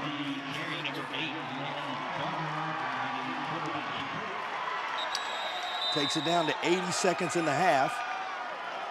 Timeout taken. Yep, we see him here. He's got a little bit of time, but he can scramble, both hands on the ball, securing that football. Great pursuit. Watch as the White Hats get there. Great pursuit by that Kinston defense. They're going to have to continue to do that, not just at the end of the half here, but it's going to have to continue into that second half and third quarter. But here's the start of what they needed. That's right. This is the beginning. Take us inside the huddle on both sides. Yeah, so Shelby's thinking like, all right, fellas, we just got to take care of the football. There's not a whole lot of 3rd and 20 plays that you have in your arsenal, right? But you just want to take some time, right? Maybe throw a little crossing route or something. Just get some positive yardage here. And if I'm Coach Gieselman over there, I'm saying, all right, first man is going to wrap him up. Next man, attack the football. Try and rip it out of there to scoop and score, something like that. drive hard on the football. If you're big guys up front, going to have to get some pressure. Stay in your lanes and kind of constrict on Farmer to see if you could maybe get a sack. But you can't go down another score going into the half because it's going to be blood in the water for Shelby. This is the third down. They need the 35 on the other side of the field.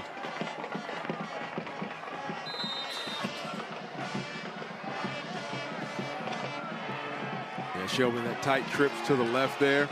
You know, once again, just going to try and get some positive yards here to get out of this first half. Plenty of time. Yeah, throwing across. That's a big time throw. Oh, I thought he had that. Was a big time throw there, JP. Across the field from one hash to those other numbers. Farmer has a strong arm, and it shows, you know, by the numbers that he's thrown up. Once again, he's got all the time in the world. Rolling right, throwing back left, and almost had that. That should have been caught. He thought he had it, but it would have been a great conversion. So here's that Kinston stop, and it's something to build on at the end of the half. That's exactly right. Got a minute left, and you're right, JP. Maybe a splash play here. How about this? Take one to the house, right? Get the onside kick, and you just never know what may happen. On the field with the Shelby punt. Yep, that was a good punt. Goes out at about the, about the 13-yard line, 13, maybe 14-yard line where Kinston's going to take over. With 1:01 to play in a wild first half. How do you put into words what we've witnessed in this first half? Amazing, outstanding. We said it at the beginning, it's going to be a shootout. It's going to be a lot of fireworks, and they have not disappointed. And once again, if you're tuning in, it's not 1 minute left in the game. It's 1 minute left in the first half with 56-35, Shelby Golden Lions up over the Kinston Vikings. Over 700 combined yards. You can see that they're 90+ on the board points-wise. There we go. More. That's what you need. He's got to take it to the house. Beautifully drawn up, and you know him by now. There's young Mr. Chambers again. That's right. He had that spectacular catch, which may be up for a catch of the game or play of the game. Once again, you see Jones just stepping right in there, throwing it. Great throw and catch, but also great pursuit by number 12 there, Jaden Williams, bringing down and presenting that touchdown. Well, not only the stop they needed, a chance to take a bite out of the lead with 43 seconds to play. Got to get it in. Get out of bounds if you can. Stop some of the clock. Great adjustment to the football by Wiggins. He does get out of bounds. Yeah, there you go. And looks like Kinston has at least one timeout left with 30 seconds. They can still put this in the box, JP, and change the complexion of this game. Remember, that's Genesis Wiggins who started all the scoring earlier. He makes the nice play here to set up 2nd and 4.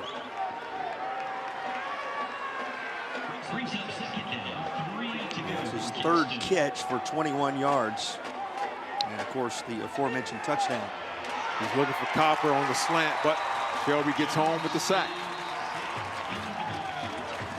That's Tyson Williams getting in there to provide the stop. Yep, 3 sacks on the year. That's number 4 for him. He's got 19 tackles for loss.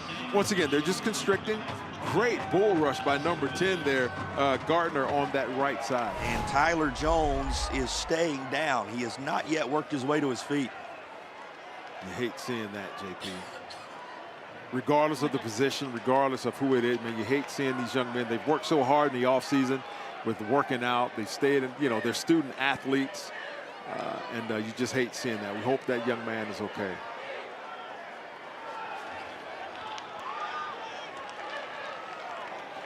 Training staff out to tend to the QB. And his team in striking distance once again after the first defensive stop, in essence, of the game for Kinston.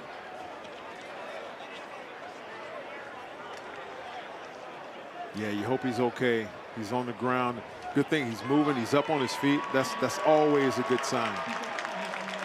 Hopefully he just got the wind knocked out of him or something like that, but look like he's favoring that arm, that left shoulder. You talked about him, a guy over 4,000 yards. When you talk about his impact this year, have to have him back there. But you see he does get kind of. Maybe got pinched between two players or something. He's up and walking. That's a good sign. Well, everything brought to a halt with 25 seconds to play. What's available to Kinston here on 3rd down? Wow. Depends on who they're bringing in at quarterback. They may have to run that wildcat. It looks like Kroom is the backup. And, it may just be a handoff here. Not sure if he's thrown any passes this year. I think he has 1 attempt, but we're going to see it. Comes near side. Well, why not? With the type of first half it's been, why not? They bring in Michael Eaton, a freshman QB, and he tosses it up to the corner. The prayer answered. Why not, JP? I mean, why not? Look at this throw and catch. Throws it in 1 pass, 1 catch. I believe it's for the state record. Look at that. He just backs into the end zone. Congratulations, Mr. Copper. That was awesome. Remember, he needed 2 to equalize. That is the hat trick for Copper. Doesn't matter who's at QB. Number 2 is pretty special. That's awesome. Congratulations, young man. He has the record for those touchdowns. JP, who would have thought? Who would have thought? Here we are. He came in needing 91 yards to grab that record. By the way, he's sitting at 171. He's going to double that today, it would seem. And then some. And he came in needing a couple of touchdowns to equalize. That's his 3rd, to stand alone with the state record in receiving TDs. We had a doink, JP. It doinked off the right upright. Off the mark with 11 seconds to play. Well, records, an amazing piece of the story today. A young freshman QB comes in, tosses a touchdown. An amazing piece of the story today. But big picture, E, they had to have a stop, and they got it. They needed an answer with a score, and they did. And they got it. And they're only down 2 scores at 56-41. It's amazing. And once again, it's 11 seconds to go in the first half, people. Not the game, just the first half. We're almost at 100 points. Now, I know we're 2 hours into the football game, practically, at this point. But there's a whole half of action to go. Shelby's already scored 90 points this year so far. Maybe it'll be a 90-80. Who knows, JP? Had a 90-0 win on the 5th of September against Highland Tech. Scored 62 against Cherryville, 67 against Bessemer City, 70 against McMichael, and 65 against East Rutherford. The explosive nature of the Shelby offense, well documented. I'm still amazed at that kickoff style. And here we go. Can we get another one before half? Here goes Kendrick Raper. He brings it back near side into Kinston territory. And now you run the risk that all the good work Kinston did a moment ago is hanging in the balance if he would have been able to bring that back. But he's out and the clock expired here. We think. Let's see if they adjust that in any way. Yeah, I think he said put a couple of seconds on the game clock, which means, hey, there's time for another score. No. 1 second on the game clock. If you're wondering about it, we've already seen a pair of one-play drives in this contest. Yeah, nothing would be surprising anymore in this game, JP, from an offensive perspective. You certainly know Land Farmer can get the job done with just one crack at the end zone. They put a single second on the game clock. And the team's going to talk over this last play of the half. Well, why wouldn't this half last just a little longer? Exactly. You know, if I'm Coach Gieselman, I'm like, hey, I'm putting my best 4 on the heels on the goal line so that nobody gets in this goal line. I'm rushing everybody else, JP. I don't know. What do? You know, it's 1 second to go. It's 56 points they've already scored. You know, who knows what will happen here? Game plan's one thing and reality's another. You can probably tell, those of you listening at home, the game plan up here was save the voice a little bit today. Right. Not happening in a 2-hour first half with 97 points currently on the board. Just remarkable And it's why we love the opportunity to be in these state championship environments year in and year out, because you come and you never know what you're going to experience. It's been a record-setting day. It's already been a historic day. We know it's going to be a championship day. And the narratives unfolding in this first half, they've been something special to see. Here we go, 1 second, JP. One tick on the clock. And it goes to number 1. And here's Collins. All right. He is out of bounds. And is that the end of the first half? We think there's no dirty laundry on the field. Teams are going toward the locker room. It seems like it is, JP. Everybody looking around to make sure. They rise to their feet on both sides, applauding the effort of these offenses. Shelby will carry a 56-41 advantage into the intermission. Kinston battling to stay right there with them. Your impressions of this first half before we hear from Coach? Oh, my goodness. That's my impression. I mean, I knew it was going to be high flying, but wow. All right, we have the Shelby head coach standing by with Madison. Well, Coach, why was this offense able to keep the pressure on in that first half? Just great execution by, Land being comfortable back there. Offensive line doing a good job. And got guys making plays. I mean, throwing balls up. All receivers are making plays. Their receivers are making plays. And, man, it's like some video game numbers right now. I've got to find somebody to get a stop on either side probably. Both sides are just hoping for a stop. Not many punts in this game. How do you get a stop in the second half? Well, we'll make some adjustments. I mean, I think we got a good game plan, but, I think the Copper kid and the 5 for them are really good players, and the quarterback's giving them a chance. They're going up making plays. We're in a good spot. We just got to make the plays, and that's what a game like a state championship game comes down to. 5 or 6 plays is going to determine the outcome. We just got to make some of those plays. Thanks, Coach. Back to you guys. It is the revenge of Tecmo Bowl. And there are no 10-yard fight scenarios here. It has been a high-flying first half for the 3A title game. And, when you got a 2-hour first half, you're going to have a couple minutes of your highlight package. You'll see that and a whole lot more coming your way as the Foundation Solutions halftime report is next.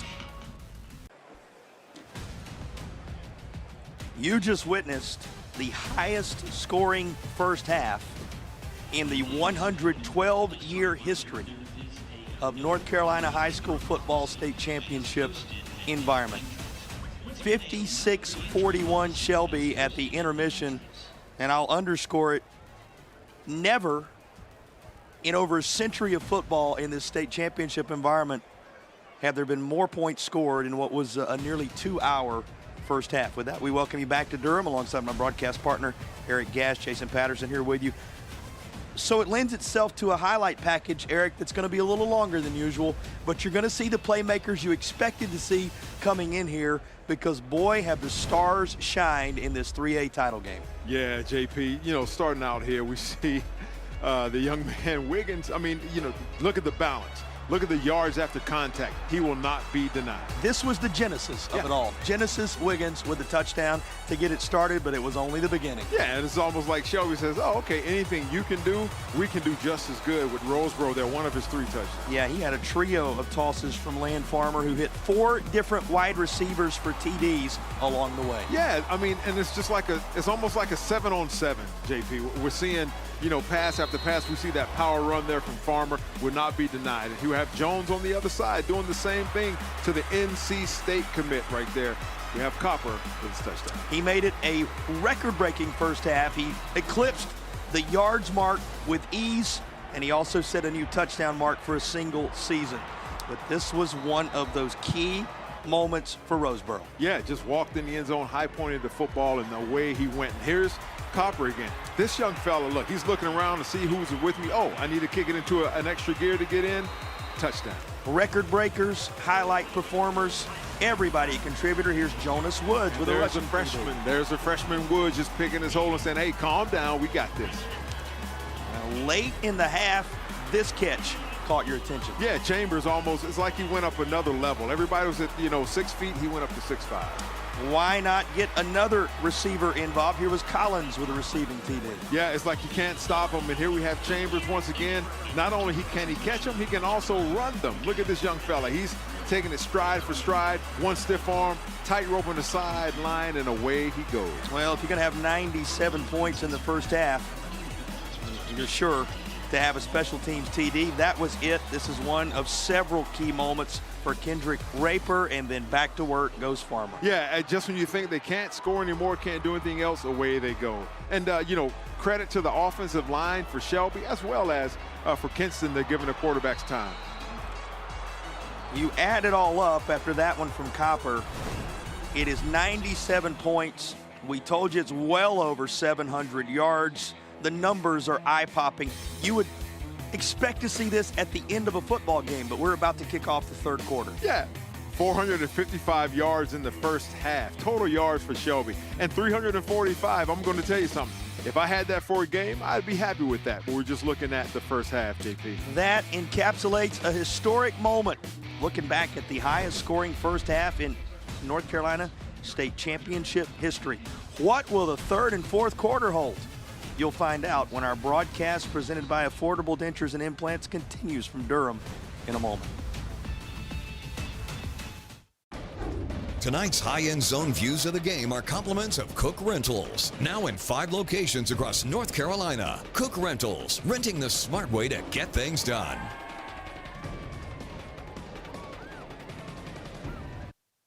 Storms can come up fast, and your roof is your home's first line of defense. Tip Top Roofing is fully licensed, insured, and trusted by homeowners, HOAs, and real estate professionals. From the smallest repairs to the largest residential replacements, we handle it all, including gutters and siding. As a CertainTeed Select Shingle Master, we offer up to 25 years of workmanship coverage and a lifetime materials warranty. Ask about our senior and veteran discounts and schedule your free inspection today at tiptoproofing.net.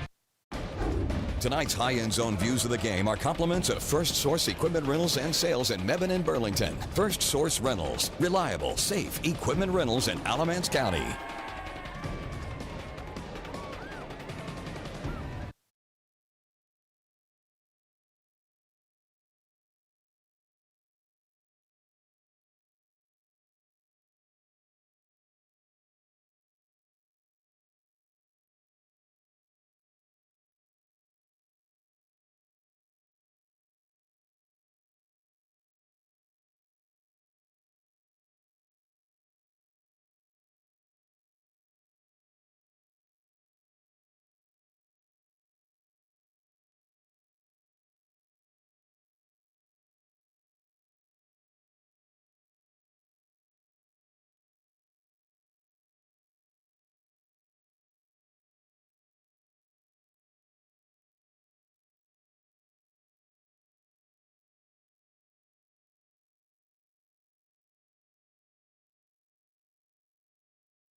(56-41) as we are set to begin the third quarter. We heard from one of our coaches going to break.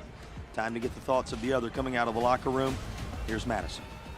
Well, Coach, you just told me that Tyler Evans is good to go. What more do you need from your quarterback in this second half? We got to do a better job of keeping him upright, let him make his reads and progression so he can make some plays and get the ball to our guys so they can go make plays. And we need some stops defensively as well. Yeah, how do you continue to make their quarterback uncomfortable? Yeah, we got to get to him. We got to get some more pressure to him, and when we get to him, we got to bring him down. We struggle with that. But if we can do that, I think some good things can happen. Thanks, Coach. Yep, thank you. Back to you guys. Big thank you to Coach Ryan Gieselman. Also, prior to the halftime show, going into the break, Mike Wilbanks stopping and visiting with us as well. Great work, Madison, to get the thoughts of those two head coaches on a historic day. Now, you're wondering about it, no doubt. In 2021, earlier this decade, Dudley and Rose combined for 109 points. That was in the entire game. 60-49 was the final in the Dudley win. That is the high water mark points-wise in the history, the modern history, of North Carolina state championships. There was a team that scored 117, but you're talking the first few years ever in the history of North Carolina high school football. 109 is the modern era record for total points. Eric, it's full game. We're going into the second half with 97 on the board. JP, I don't know if any of these teams can score again this half. Of course, I'm joking. Yeah, I mean, what do you do? You know, if I'm Coach Wilbanks, I'm like, hey, fellas, y'all need anything to drink, massage your hamstrings or something, just to get them. Kinston hadn't stopped them yet, right? And, you know, likewise with Coach Gieselman, it's like you have to get number 8 on the ground. You have to get to him. You have to disrupt him. You have to make him uncomfortable on his spot. But right now, this young man is balling. So you saw the indicator, if you weren't with us when we talked about it earlier, that's the most points in a first half in North Carolina High School Athletic Association championship history. All we need, a touchdown apiece, and today becomes the most points in the modern history of a single championship game. Remarkable what we've seen already. So what you're saying is we are witnessing history right here, right now, live and direct. With more to come. More to come. Not only the history-making, record-breaking day some of these individual performers are having, but what you've seen in terms of scoring right there as well. Sun continues to illuminate Durham County Memorial Stadium as we go back to work in the third. Kinston had the football first, so it'll be Shelby to set up shop just shy of the 20 after that return. How can you? There are not words to describe the first half this young man, Land Farmer, had for Shelby. Yeah, that's a game, maybe 2, right? 6 touchdowns, 375 yards, only on 15 completions, JP. That's phenomenal, right? Now, Kinston coming out, they had a good stop on special teams. If they can 3-and-out them right here and get the ball and score, it's going to change the complexion of the game, but they have to stop them first, JP. And get him on the ground. That's a big fella. Easier said than done. He'll slide forward after the first down at the 34. Yeah. A quick tip-top roofing first down, and the guy who's been in tip-top shape today does it this time with the wheels. Once again, and I'm not saying that he is, but this is some Patrick Mahomes sort of moving, you know what I mean? He's stiff arm and he's using his legs, he's keeping his eyes downfield. I mean, that's a big kid. Like I said, we walked beside him on the track. There's no way he's 6'3". Very little interest and no offers until just a few weeks ago when some Division II teams started looking his direction. Probably a whole lot more now. And how about Ramser doing a nice job to bring in the one-handed grab? Yeah, and like I said, no way he's 6'3", he's probably 6'5". But yeah, head down the field. He puts the ball in the position where his guy can catch. It was a little behind him, but hey, he makes an awesome catch. One-handed grab, brings it in. They're doing this all the time now, and he's 7-on-7, so this is like pitch and catch for him. Yeah, 7 does it with ease. Yep. Just a reminder how many different playmakers the Golden Lions of Shelby have utilized in this one as they pursue the latest of their titles to begin the second half. Think on this, 18th appearance for Shelby, 12 state championships, looking for number 13 here today. First trip in 4 years, and they're looking to become champs for the first time since that 2021 victory over Wallace Rose Hill. Just a storied program, writing the latest chapter in their amazing football history. Here goes the freshman. Another give to Jonas Woods, and he'll move the chains with a tip-top roofing first down. Yeah, I mean, if it's not broken, JP, don't fix it. You know, I like on that last play, Kroom tried to make a play for the ball, but yeah, that's just a little inside zone. I mean, he's running, 5, 6, 7 yards without even being touched yet. He's covering that ball up, 2 hands going through the hole, so he's hearing in his mind too. They're trying to get the ball. He's saying, not on my watch. Woods with a tremendous average, 12 of them at 80 yards, and that is caught by Collins down at the 15. Sets up an Air Experts heating and cooling red zone chance for Shelby. Yeah, JP, it's just too easy. It's just there's very little pressure on Farmer, and his receivers are having time to make their breaks and run their routes clear across the field, and it's just pitch and catch.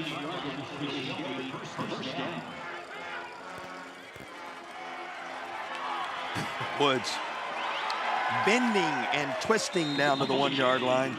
That is another Tip Top Roofing first down. Tip Top Roofing, sponsors of our first downs here in this third quarter. We got to keep an eye on Woods here, as he was a little slow to get up and now is going to go back to the turf. Yeah, you hate to see that. Yeah, it's just going through. It looks like right at the end there, defender may have grabbed it. I'm not sure, like he twisted it. Yeah, like he's laying on it as he takes him to the ground. You know, just an innocent, I mean, as a tackle, things happen.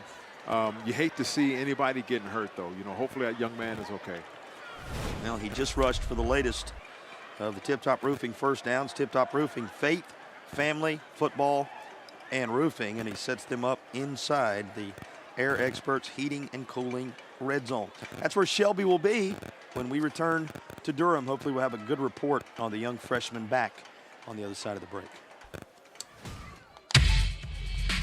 The need for officials has never been greater. Without officials, we don't have this.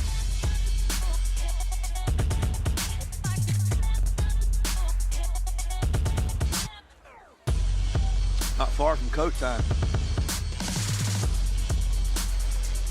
Make the right call. Become an NCHSAA official. Visit NCHSAA.org for more details.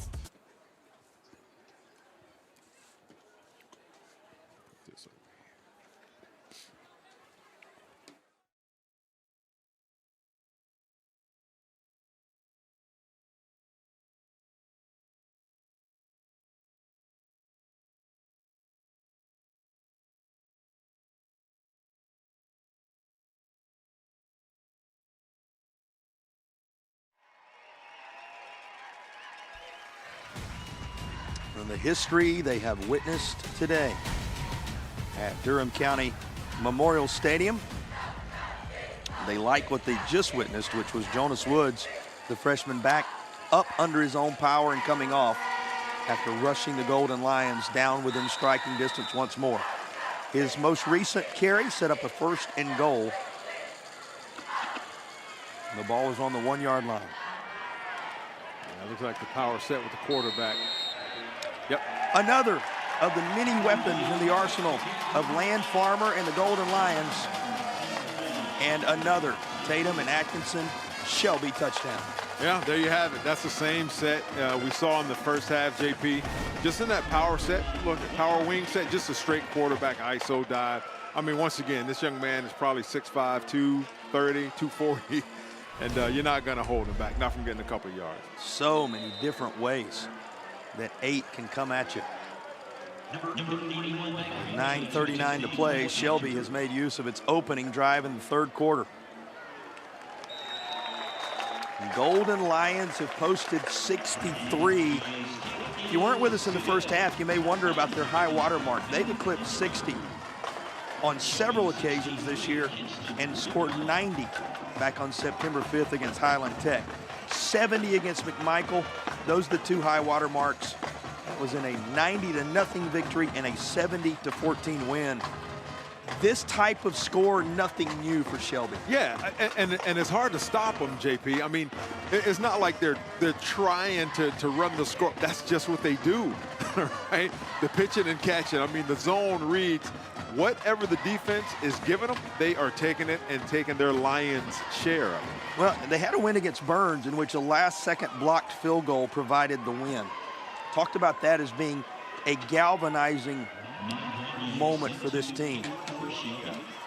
Once the pipeline was galvanized, water flowing with ease. That's exactly, and that's what we're seeing. Scoring with ease. It's almost like, yeah, all right, well, we'll score this time. Just picking their poison as to how they're going to do it. It's been 4 years since they were here, and this great senior group leading the way for the Golden Lions. It was an original Grills kickoff. And we're getting news, Madison passing along that positive signs for Jonas Woods. It sounds like he will be able to return.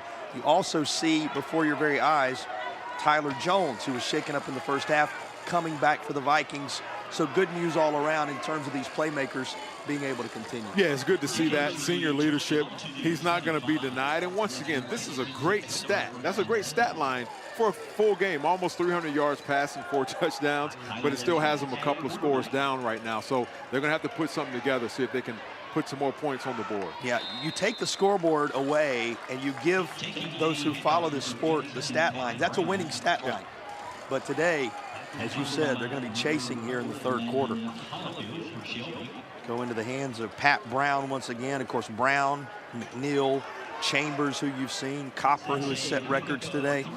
All the different weapons that Jones will try and get jump-started here in the second half. Yeah, see what they're doing here. They're putting Copper down here. He looks like he's in a one-on-one down at the bottom. Look for him to go to this young man. That doesn't mention Genesis Wiggins, who's a threat in the run game. Here is Copper on cue up near midfield at the 48-yard line. Move the chains. That's a tip-top roofing first down for Kinston. Vikings going to keep coming at you. Yeah, and see what they did is they put him as the outside receiver in trips, and so you can't put a man and a half on him or 2 men because they'd be outnumbered on the backside.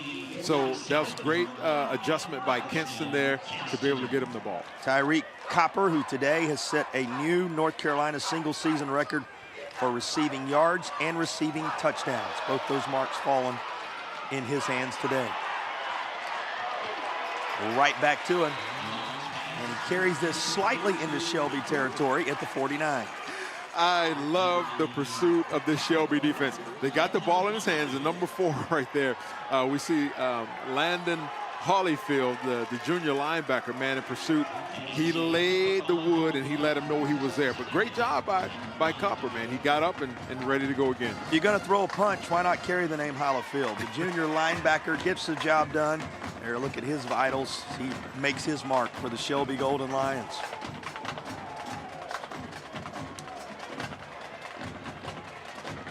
"45 seconds.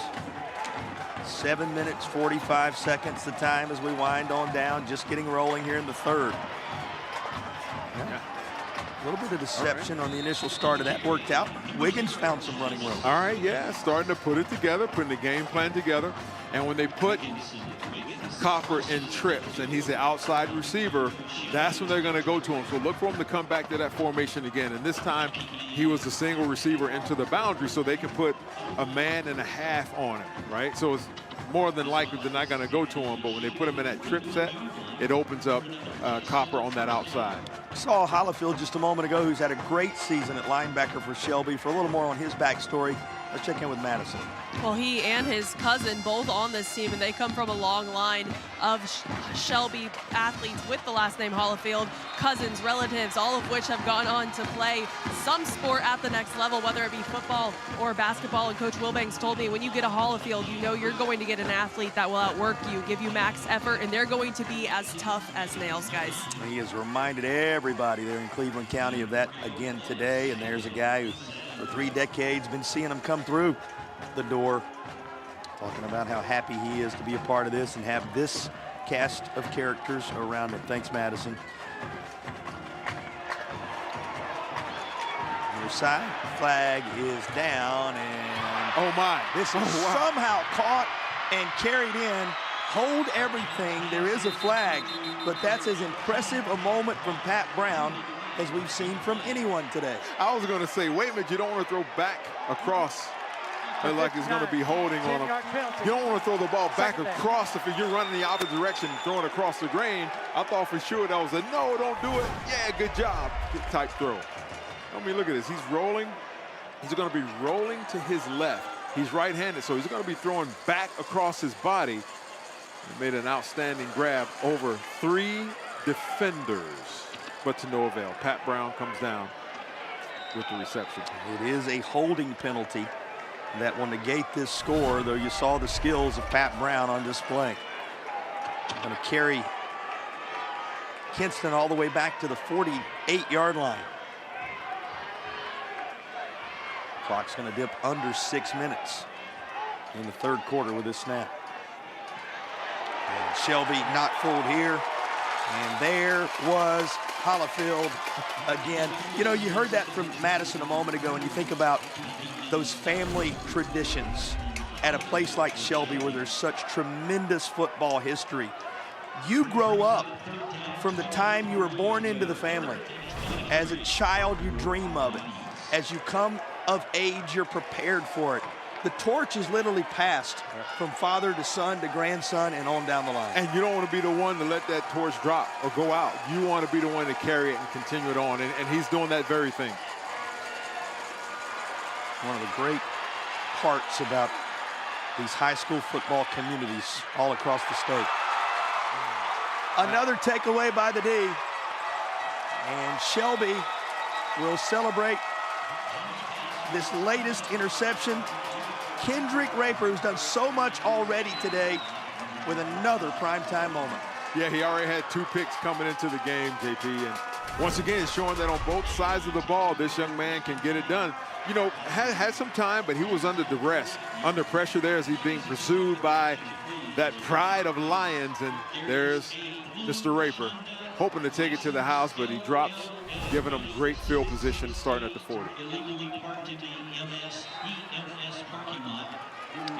Shelby offensively begins at the 40.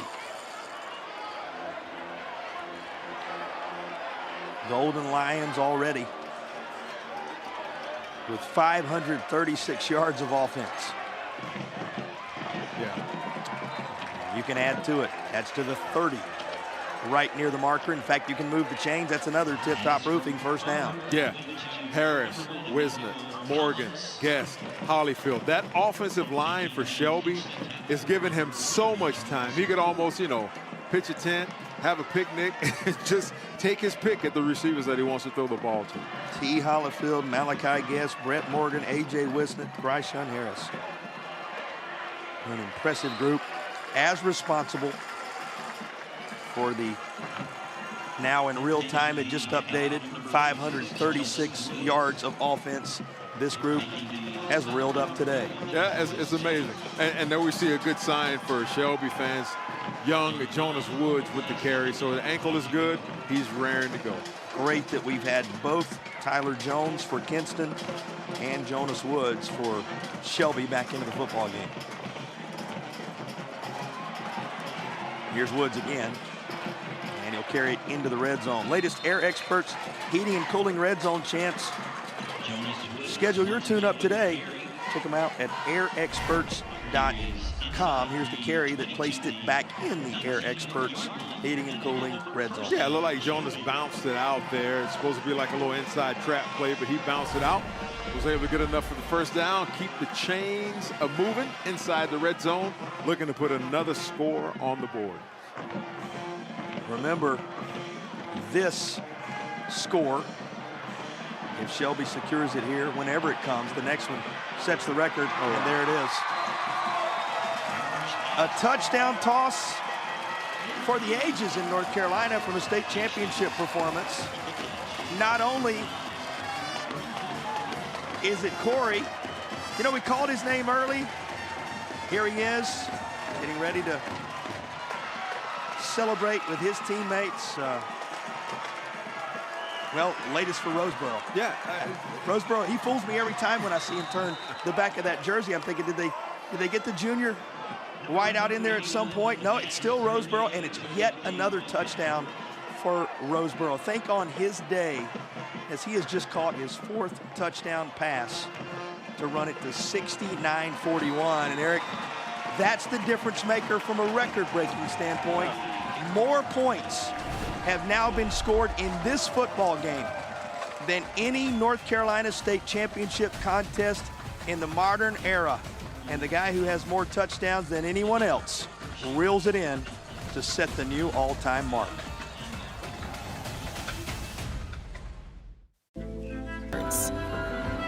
Because when someone is behind you, everything is in front of you.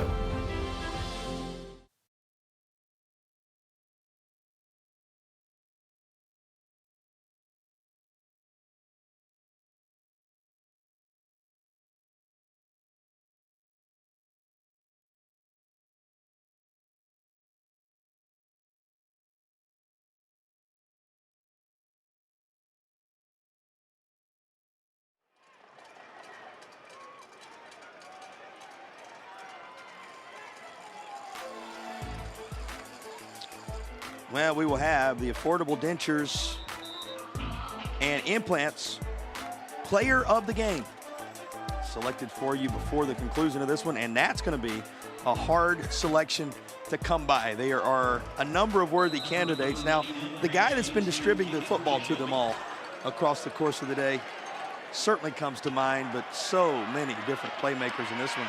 You know, and you can make candidate for Player of the Game numbers for the team that may come up on the short side of this one when all's said and done. You better believe it, JP. They're both putting up, you know, as Coach Wilbank said, video game-like numbers. Been remarkable. That was our original Grills kickoff, and here is the official reminder that you have just witnessed the highest scoring championship game in the modern era, and for Shelby as a single team putting together the most points since the early 1900s, but with 111 on the board now, 70 of them up there for Shelby. This is the highest scoring contest combined in the modern era. Here's the toss near side,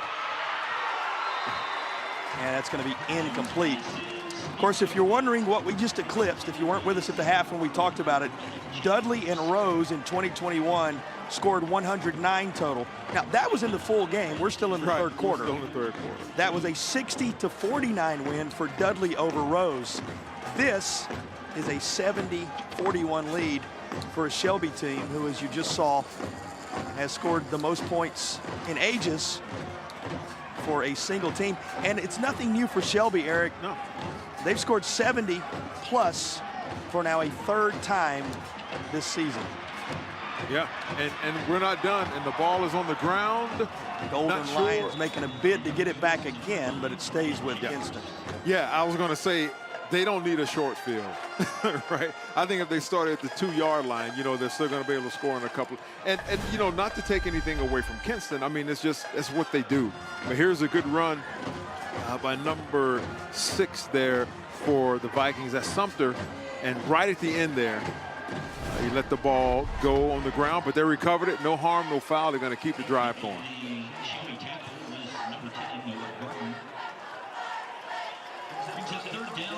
Two and a half remaining in the third.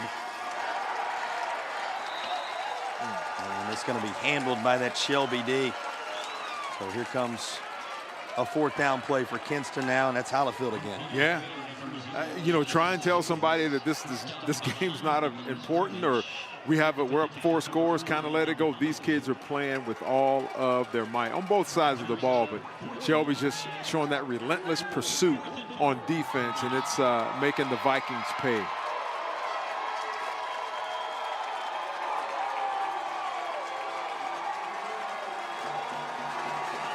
Fourth down. Incomplete. Golden Lions. They have been golden today, and they take over once more in Vikings territory. And look, I mean, just look at the jubilation as they're coming off the field, how the offense is greeting the defense.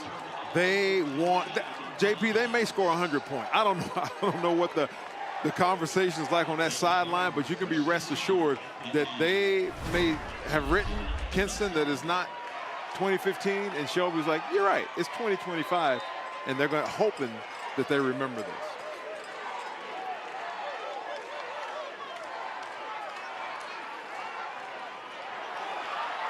Here's Woods. Yeah. After he is hit, Eric, is impressive with the additional yards he's able to come away Yeah, with. that balance, those yards after contact. And he is a freshman. This young man is a freshman. So we're going to be looking at, you know, possibly one of the leading rushers in Cleveland County right here. But this young man is not letting up either. 90 seconds to play in the third quarter. It's been a quiet third quarter, right? Just 14 points combined. When you consider that 22-14 was our score after 1, and the second quarter split, 34 points for Shelby, 27 points for Kinston. So third quarter relatively quiet, though Shelby will make it a little less so. Another Tatum and Atkinson touchdown toss.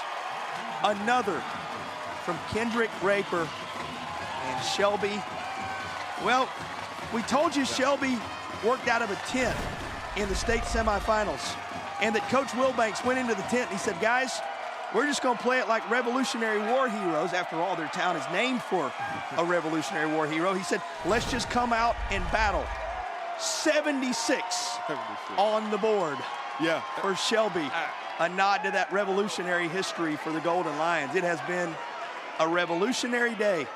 And with the extra point, they have posted 77 as the new record they're in the process of setting continues to grow. I'm speechless, JP. I don't know what to say. I mean, you know, you go cover zero and you man up and try and send the house, and Farmer just sits there like he's on an afternoon stroll, and he throws a little slant across the middle for a touchdown. 118 combined points today is the most, and dare I say, JP, going out on the limb here, that Shelby's not done. And our graphics folks who are working hard for you, probably not done either. Going to have to continue to add to that total as we roll. Again, they eclipsed it with that touchdown a moment ago, what had been the record, which was 109. And that just keeps on climbing. And here comes an original Grills kickoff for the Shelby Golden Lions. You know, Eric, when you've won as many titles as the Lions have, looking for number 13 here today, you always look for that one thing that makes that title in a given year stand out among the fray. No worries to that end with this one. They have made their mark in 2025. Yep. And still, look at it, special teams. Relentless pursuit of the football. Running down the field, getting there by the whistles. Is there a flag on the field? Nope, no flags. I thought I heard a bunch of whistles. Well, with all this power we've seen today, we remind you that First Source Rentals is powering the game. First Source Rentals, reliable, safe equipment rentals.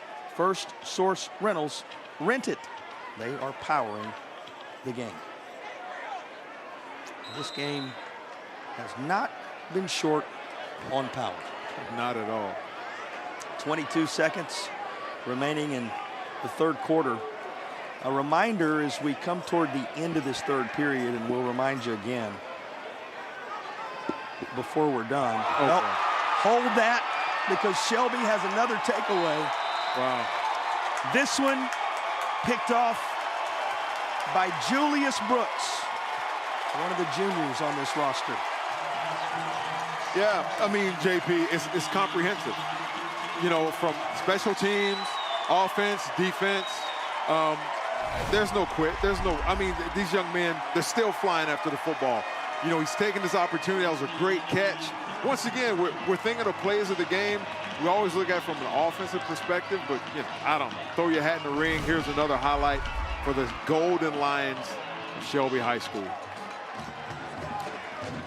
Well, was going to pass along a moment ago. Because of all the exploits we have seen from the Shelby Golden Lions, this one has taken a while.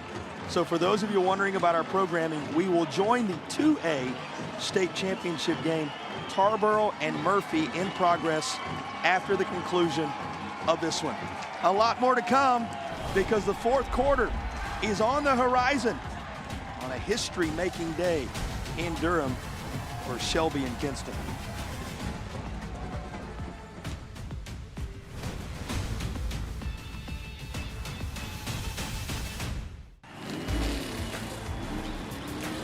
Robert, go for more. Hey! Hurt in a car wreck? Don't go up against the insurance company alone. Let the heavy hitters do it for you. Call 800-LAW-0804, and we'll go after all the money they should be paying you. Stay out of the courtroom and get into the end zone. Call the heavy hitters, who are attorneys Tatum and Atkinson. Call the heavy hitters, they'll work to get you more. 1-800-LAW-0804. Have you been quoted for trench drain system to fix water intrusion? Before you compromise your foundation, talk to Foundation Solutions. We provide a more efficient, more cost-effective way to keep your basement dry. With 30 years of experience in Western North Carolina, we bring guaranteed work, financing options, and real peace of mind. Visit foundationswnc.com or call 828-768-2208.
through 3 quarters, the numbers are eye-popping. Yeah, all of them for Shelby. 459 yards passing, 613 total yards. That's amazing. We've never seen it before. I've never seen anything like that.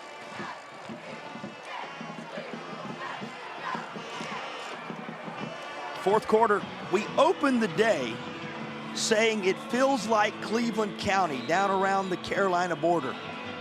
They must have heard their rivals from Crest are going to be in the building a little bit later, because they have made a statement and set the bar very high through 3 quarters. No one more so than this young man at quarterback. 8 tossed for touchdowns today, and Shelby is cruising 77-41 as we enter the 4th. Yeah, he's tied the record.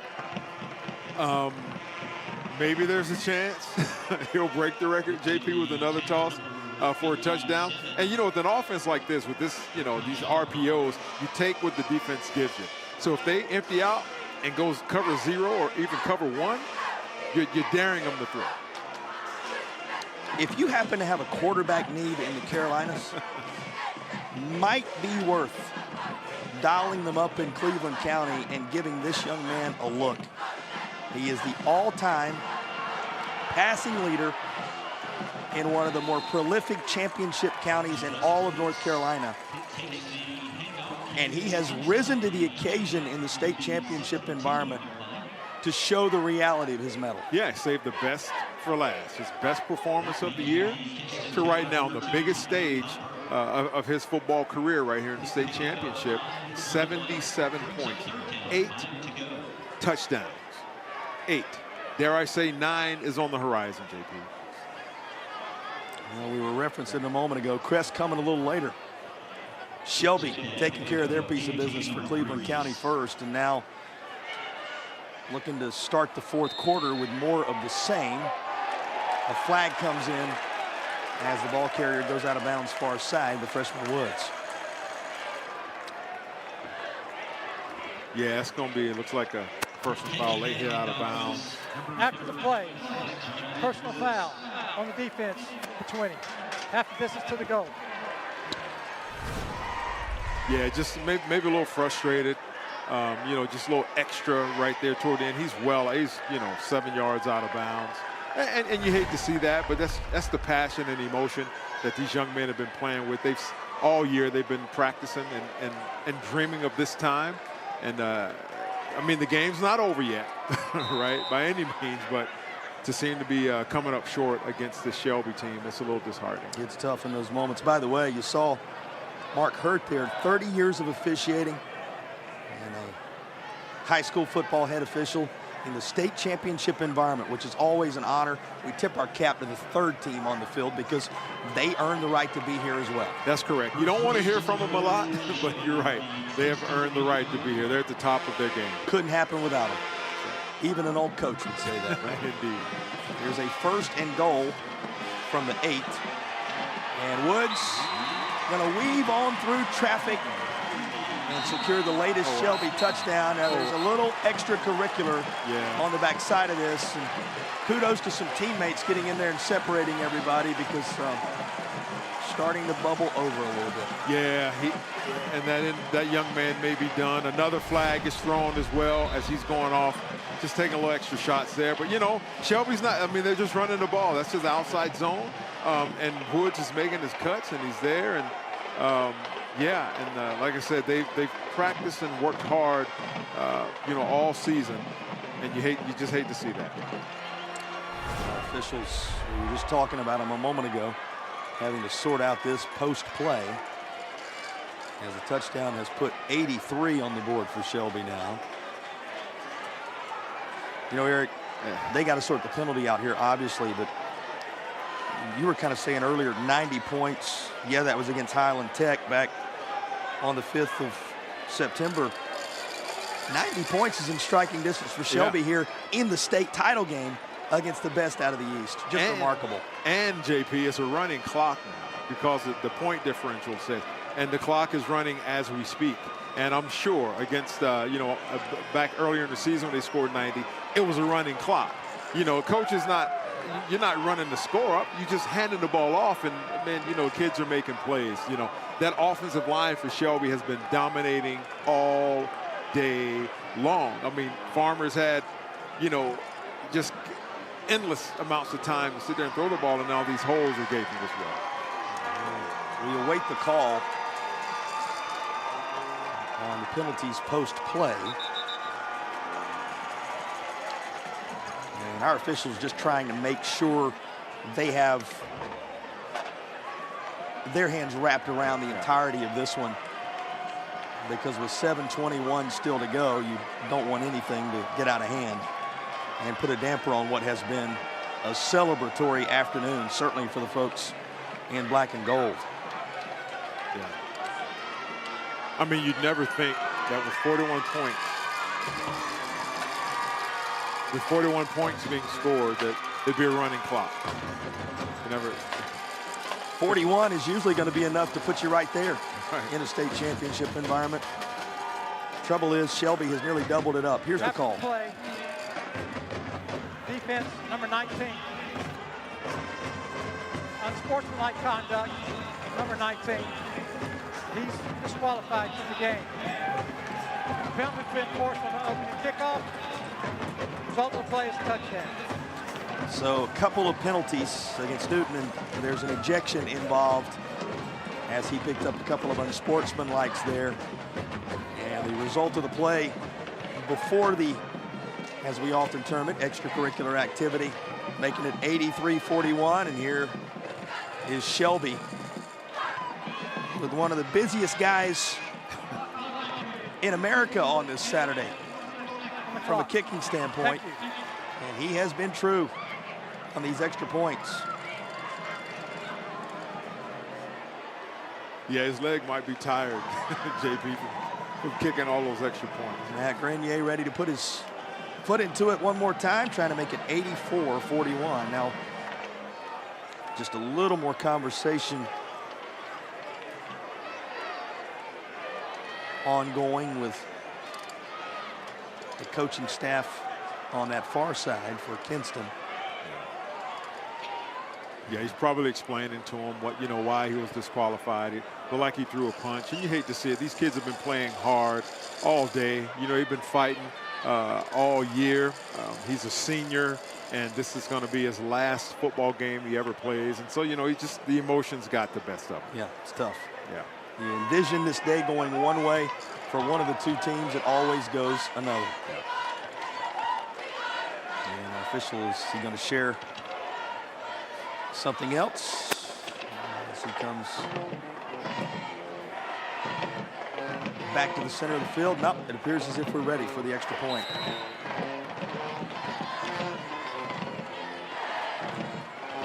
And once more, Grenier's extra point.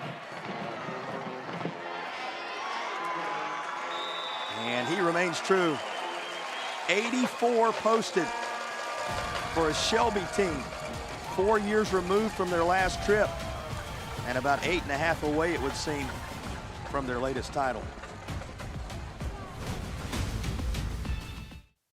Storms can come up fast, and your roof is your home's first line of defense. Tip Top Roofing is fully licensed, insured, and trusted by homeowners, HOAs, and real estate professionals. From the smallest repairs to the largest residential replacements, we handle it all, including gutters and siding. As a CertainTeed Select Shingle Master, we offer up to 25 years of workmanship coverage and a lifetime materials warranty. Ask about our senior and veteran discounts and schedule your free inspection today at tiptoproofing.net.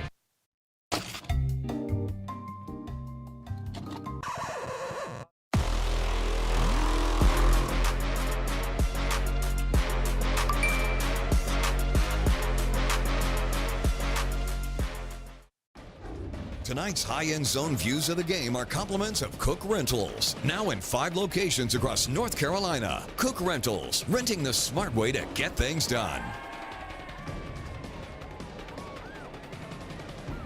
It was going to be a day they were going to talk about in Cleveland County for a long time to come, whatever happened. They had both their teams here in a state championship environment on the same day, in the same stadium. But they're talking about it for different reasons now. Shelby, a statement in 2025 has posted 84, and they lead Kinston by a sizable margin in the fourth quarter. A reminder for those of you wondering about the next one, we will join the 2A contest between Tarboro and Murphy taking place at Lenore Ryan there in Hickory. We will join it in progress at the conclusion of this one. So you will see the full celebration by the Shelby Golden Lions for all their good work on this historic day. It is, if you're wondering about it and you weren't with us until now, a record-breaking day on multiple fronts. And certainly the one that stands out above all else, more points than any time in the history of North Carolina State Championship action, as 125 are on the board between these teams. After the penalties were walked off on the kick, a short one from the 30 goes easily into the end zone. Well, Shelby, mission accomplished, it would seem, though there's still 8:16 on the clock. Crest to come in a bit. For more on their connection, the fan bases, and what today means, let's check in with Madison. Well, those schools only 10 minutes from one another, guys, and they're rivals in the regular season, but come postseason, they're all about rooting for one another. There's charter buses that brought some Shelby fans over for this game, and only one of them is leaving immediately after the conclusion of this one, giving the Shelby fans the option to stay and root on Crest, and some Crest fans headed over early to watch this one. You got to stay and watch your rival, righty? There you go. When you have a rare opportunity to do so. Think about the rarity of rival schools making it to the state championship in the same year. Right. Think about with 8 classification, the opportunity existing for you to play in the same stadium. Right. All of it comes together for the folks from Cleveland County today. Yeah, you gotta love it. You almost want to ask, man, what is in the water in Cleveland County? What's going on down there, you know? But they're playing some great football, and yeah, like you said, Crest will be next. As Mike Wilbanks told us, it's revolutionary. There you go. No doubt about it. Still battling Kinston. And it's going to be up near the 28-yard line as it goes back into Genesis Wiggins. It feels like ages ago now, but Genesis Wiggins had the first score of the day on either side. There was a time when Kinston led this thing on the strength of his rushing touchdown to get it all started. Yeah, it was a great run, great balance. He, spun, hand on the ground. I mean, it was textbook, yards after contact, and then it's like it opened the floodgates, JP. Often the final outcome overshadows, at least in the immediacy of it, what a tremendous year it takes to reach the state championship environment. But over time, that becomes more clear. And Eric, it's worth taking a moment and talking about just what a special year this has been for the Vikings of Kinston. Yeah, and you still see there's still fight left in them. And unfortunately, it looks like the defender landed on Wiggins right there. That's Wiggins who's down. Maybe just got the wind. Hopefully it's just the wind knocked out of him, and he'll be fine because he's played a heck of a game. We'll break away, come back, document that Kinston season a bit. Hopefully have good news on Wiggins and have the balance of the fourth quarter as Shelby appears to be working on toward a latest title here in Durham.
Everything looked to be okay for Genesis Wiggins.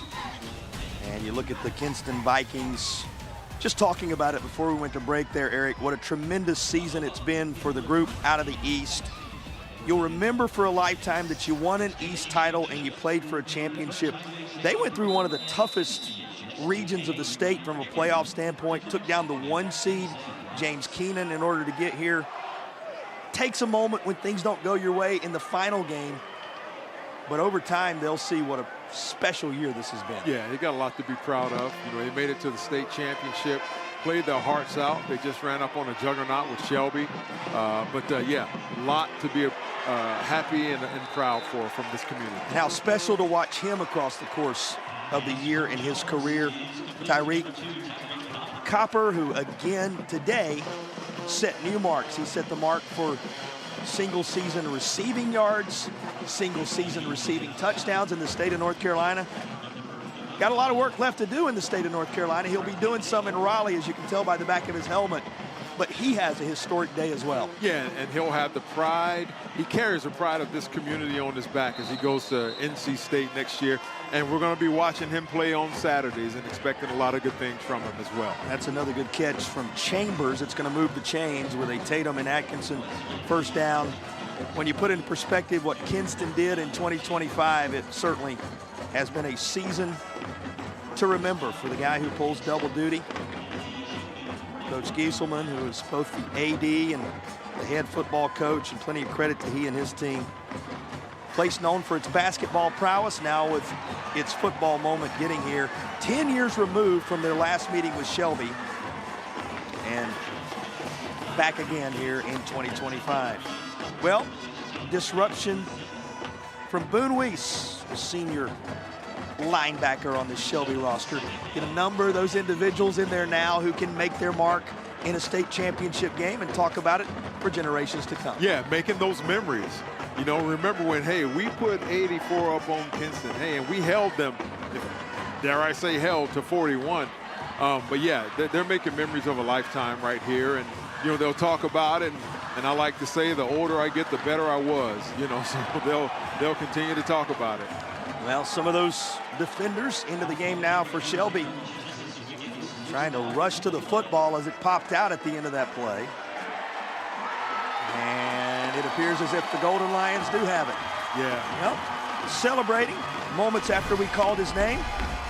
Take a look at the football coming out here. There you go. Shelby with a takeaway. Yeah, I mean, relentless pursuit, still attacking the football. That's number 30 there.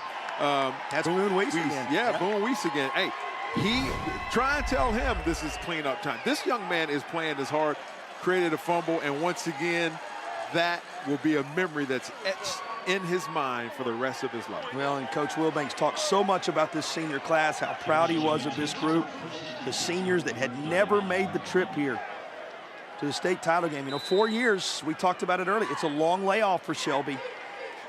They're back 4 years after claiming the crown over Wallace Rose Hill in 2021. And this one's going to work out their direction as well. It is 283 miles between the two schools. It was a 184-mile journey to Durham County Memorial for the Shelby Golden Lions, and the black and gold have made the most of that trip. Well, we are at 5 o'clock. One more reminder for you. You will see the 2A title game between Tarboro and Murphy. That one will be coming your way across the Sinclair family of networks, all across the Carolinas.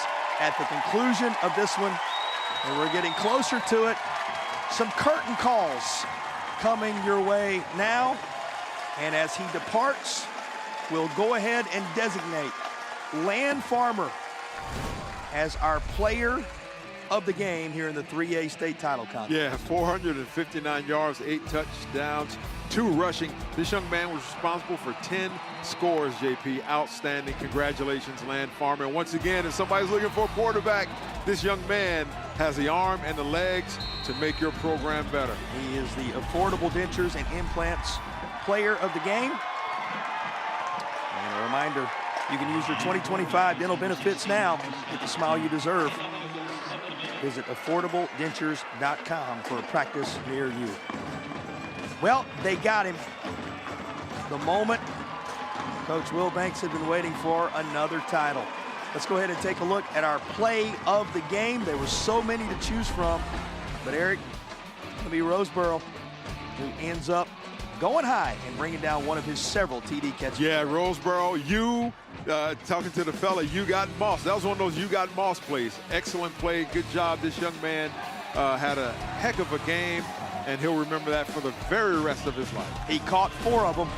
He was a Legacy Federal Credit Union Play of the Game recipient. 4 touchdown catches, 4 different receivers with touchdown catches, which also speaks to Land Farmer's Player of the Game designation. He ends his career as the most prolific passer in the history of Cleveland County. And when you're talking about 13 state championships at Shelby, Crest coming up next, that's saying a lot. And with just a half-minute remaining, the final chapter he writes, this senior class writes, is going to mean another Shelby championship. Here is Tyler Tate, the senior running back, getting a chance to tote the football in the closing seconds of the state game. Yep, taking a handoff from freshman quarterback number 16, Cruz Scott, who has had an opportunity to see history made right here. You never know. Maybe another hit superstar in the making, JP. Little glimpse of the future there, but it is a return to the storied past and a moment in the present for the crew out of Cleveland County as Shelby, the Lions, are golden once again as the champions of 3A. Let's go ahead and go field side. Madison is standing by with a victorious and Gatorade-bathed head coach. Well, Coach, you're soaked with Gatorade. I saw you emotional over there on the sidelines. What does this one mean to you? I'm gonna tell you what, my senior class, their freshman year, we stood on the field and got whooped at Burns in the playoffs in the pouring rain, and they took it. They took it like champs. And they have stayed the course for 4 years, and they have been just stalwarts of our program and what we believe in and what we do.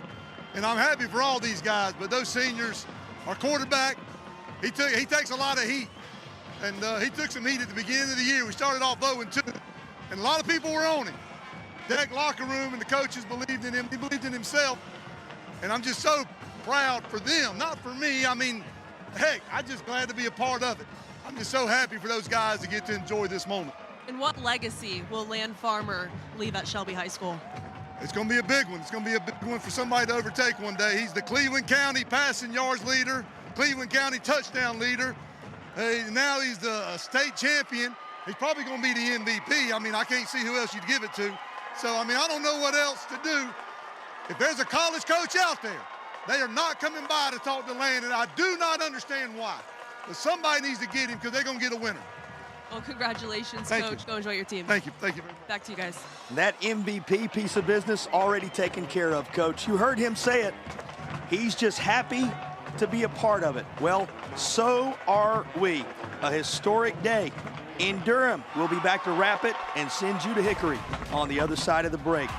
The Shelby Lions, golden with a 3A crown.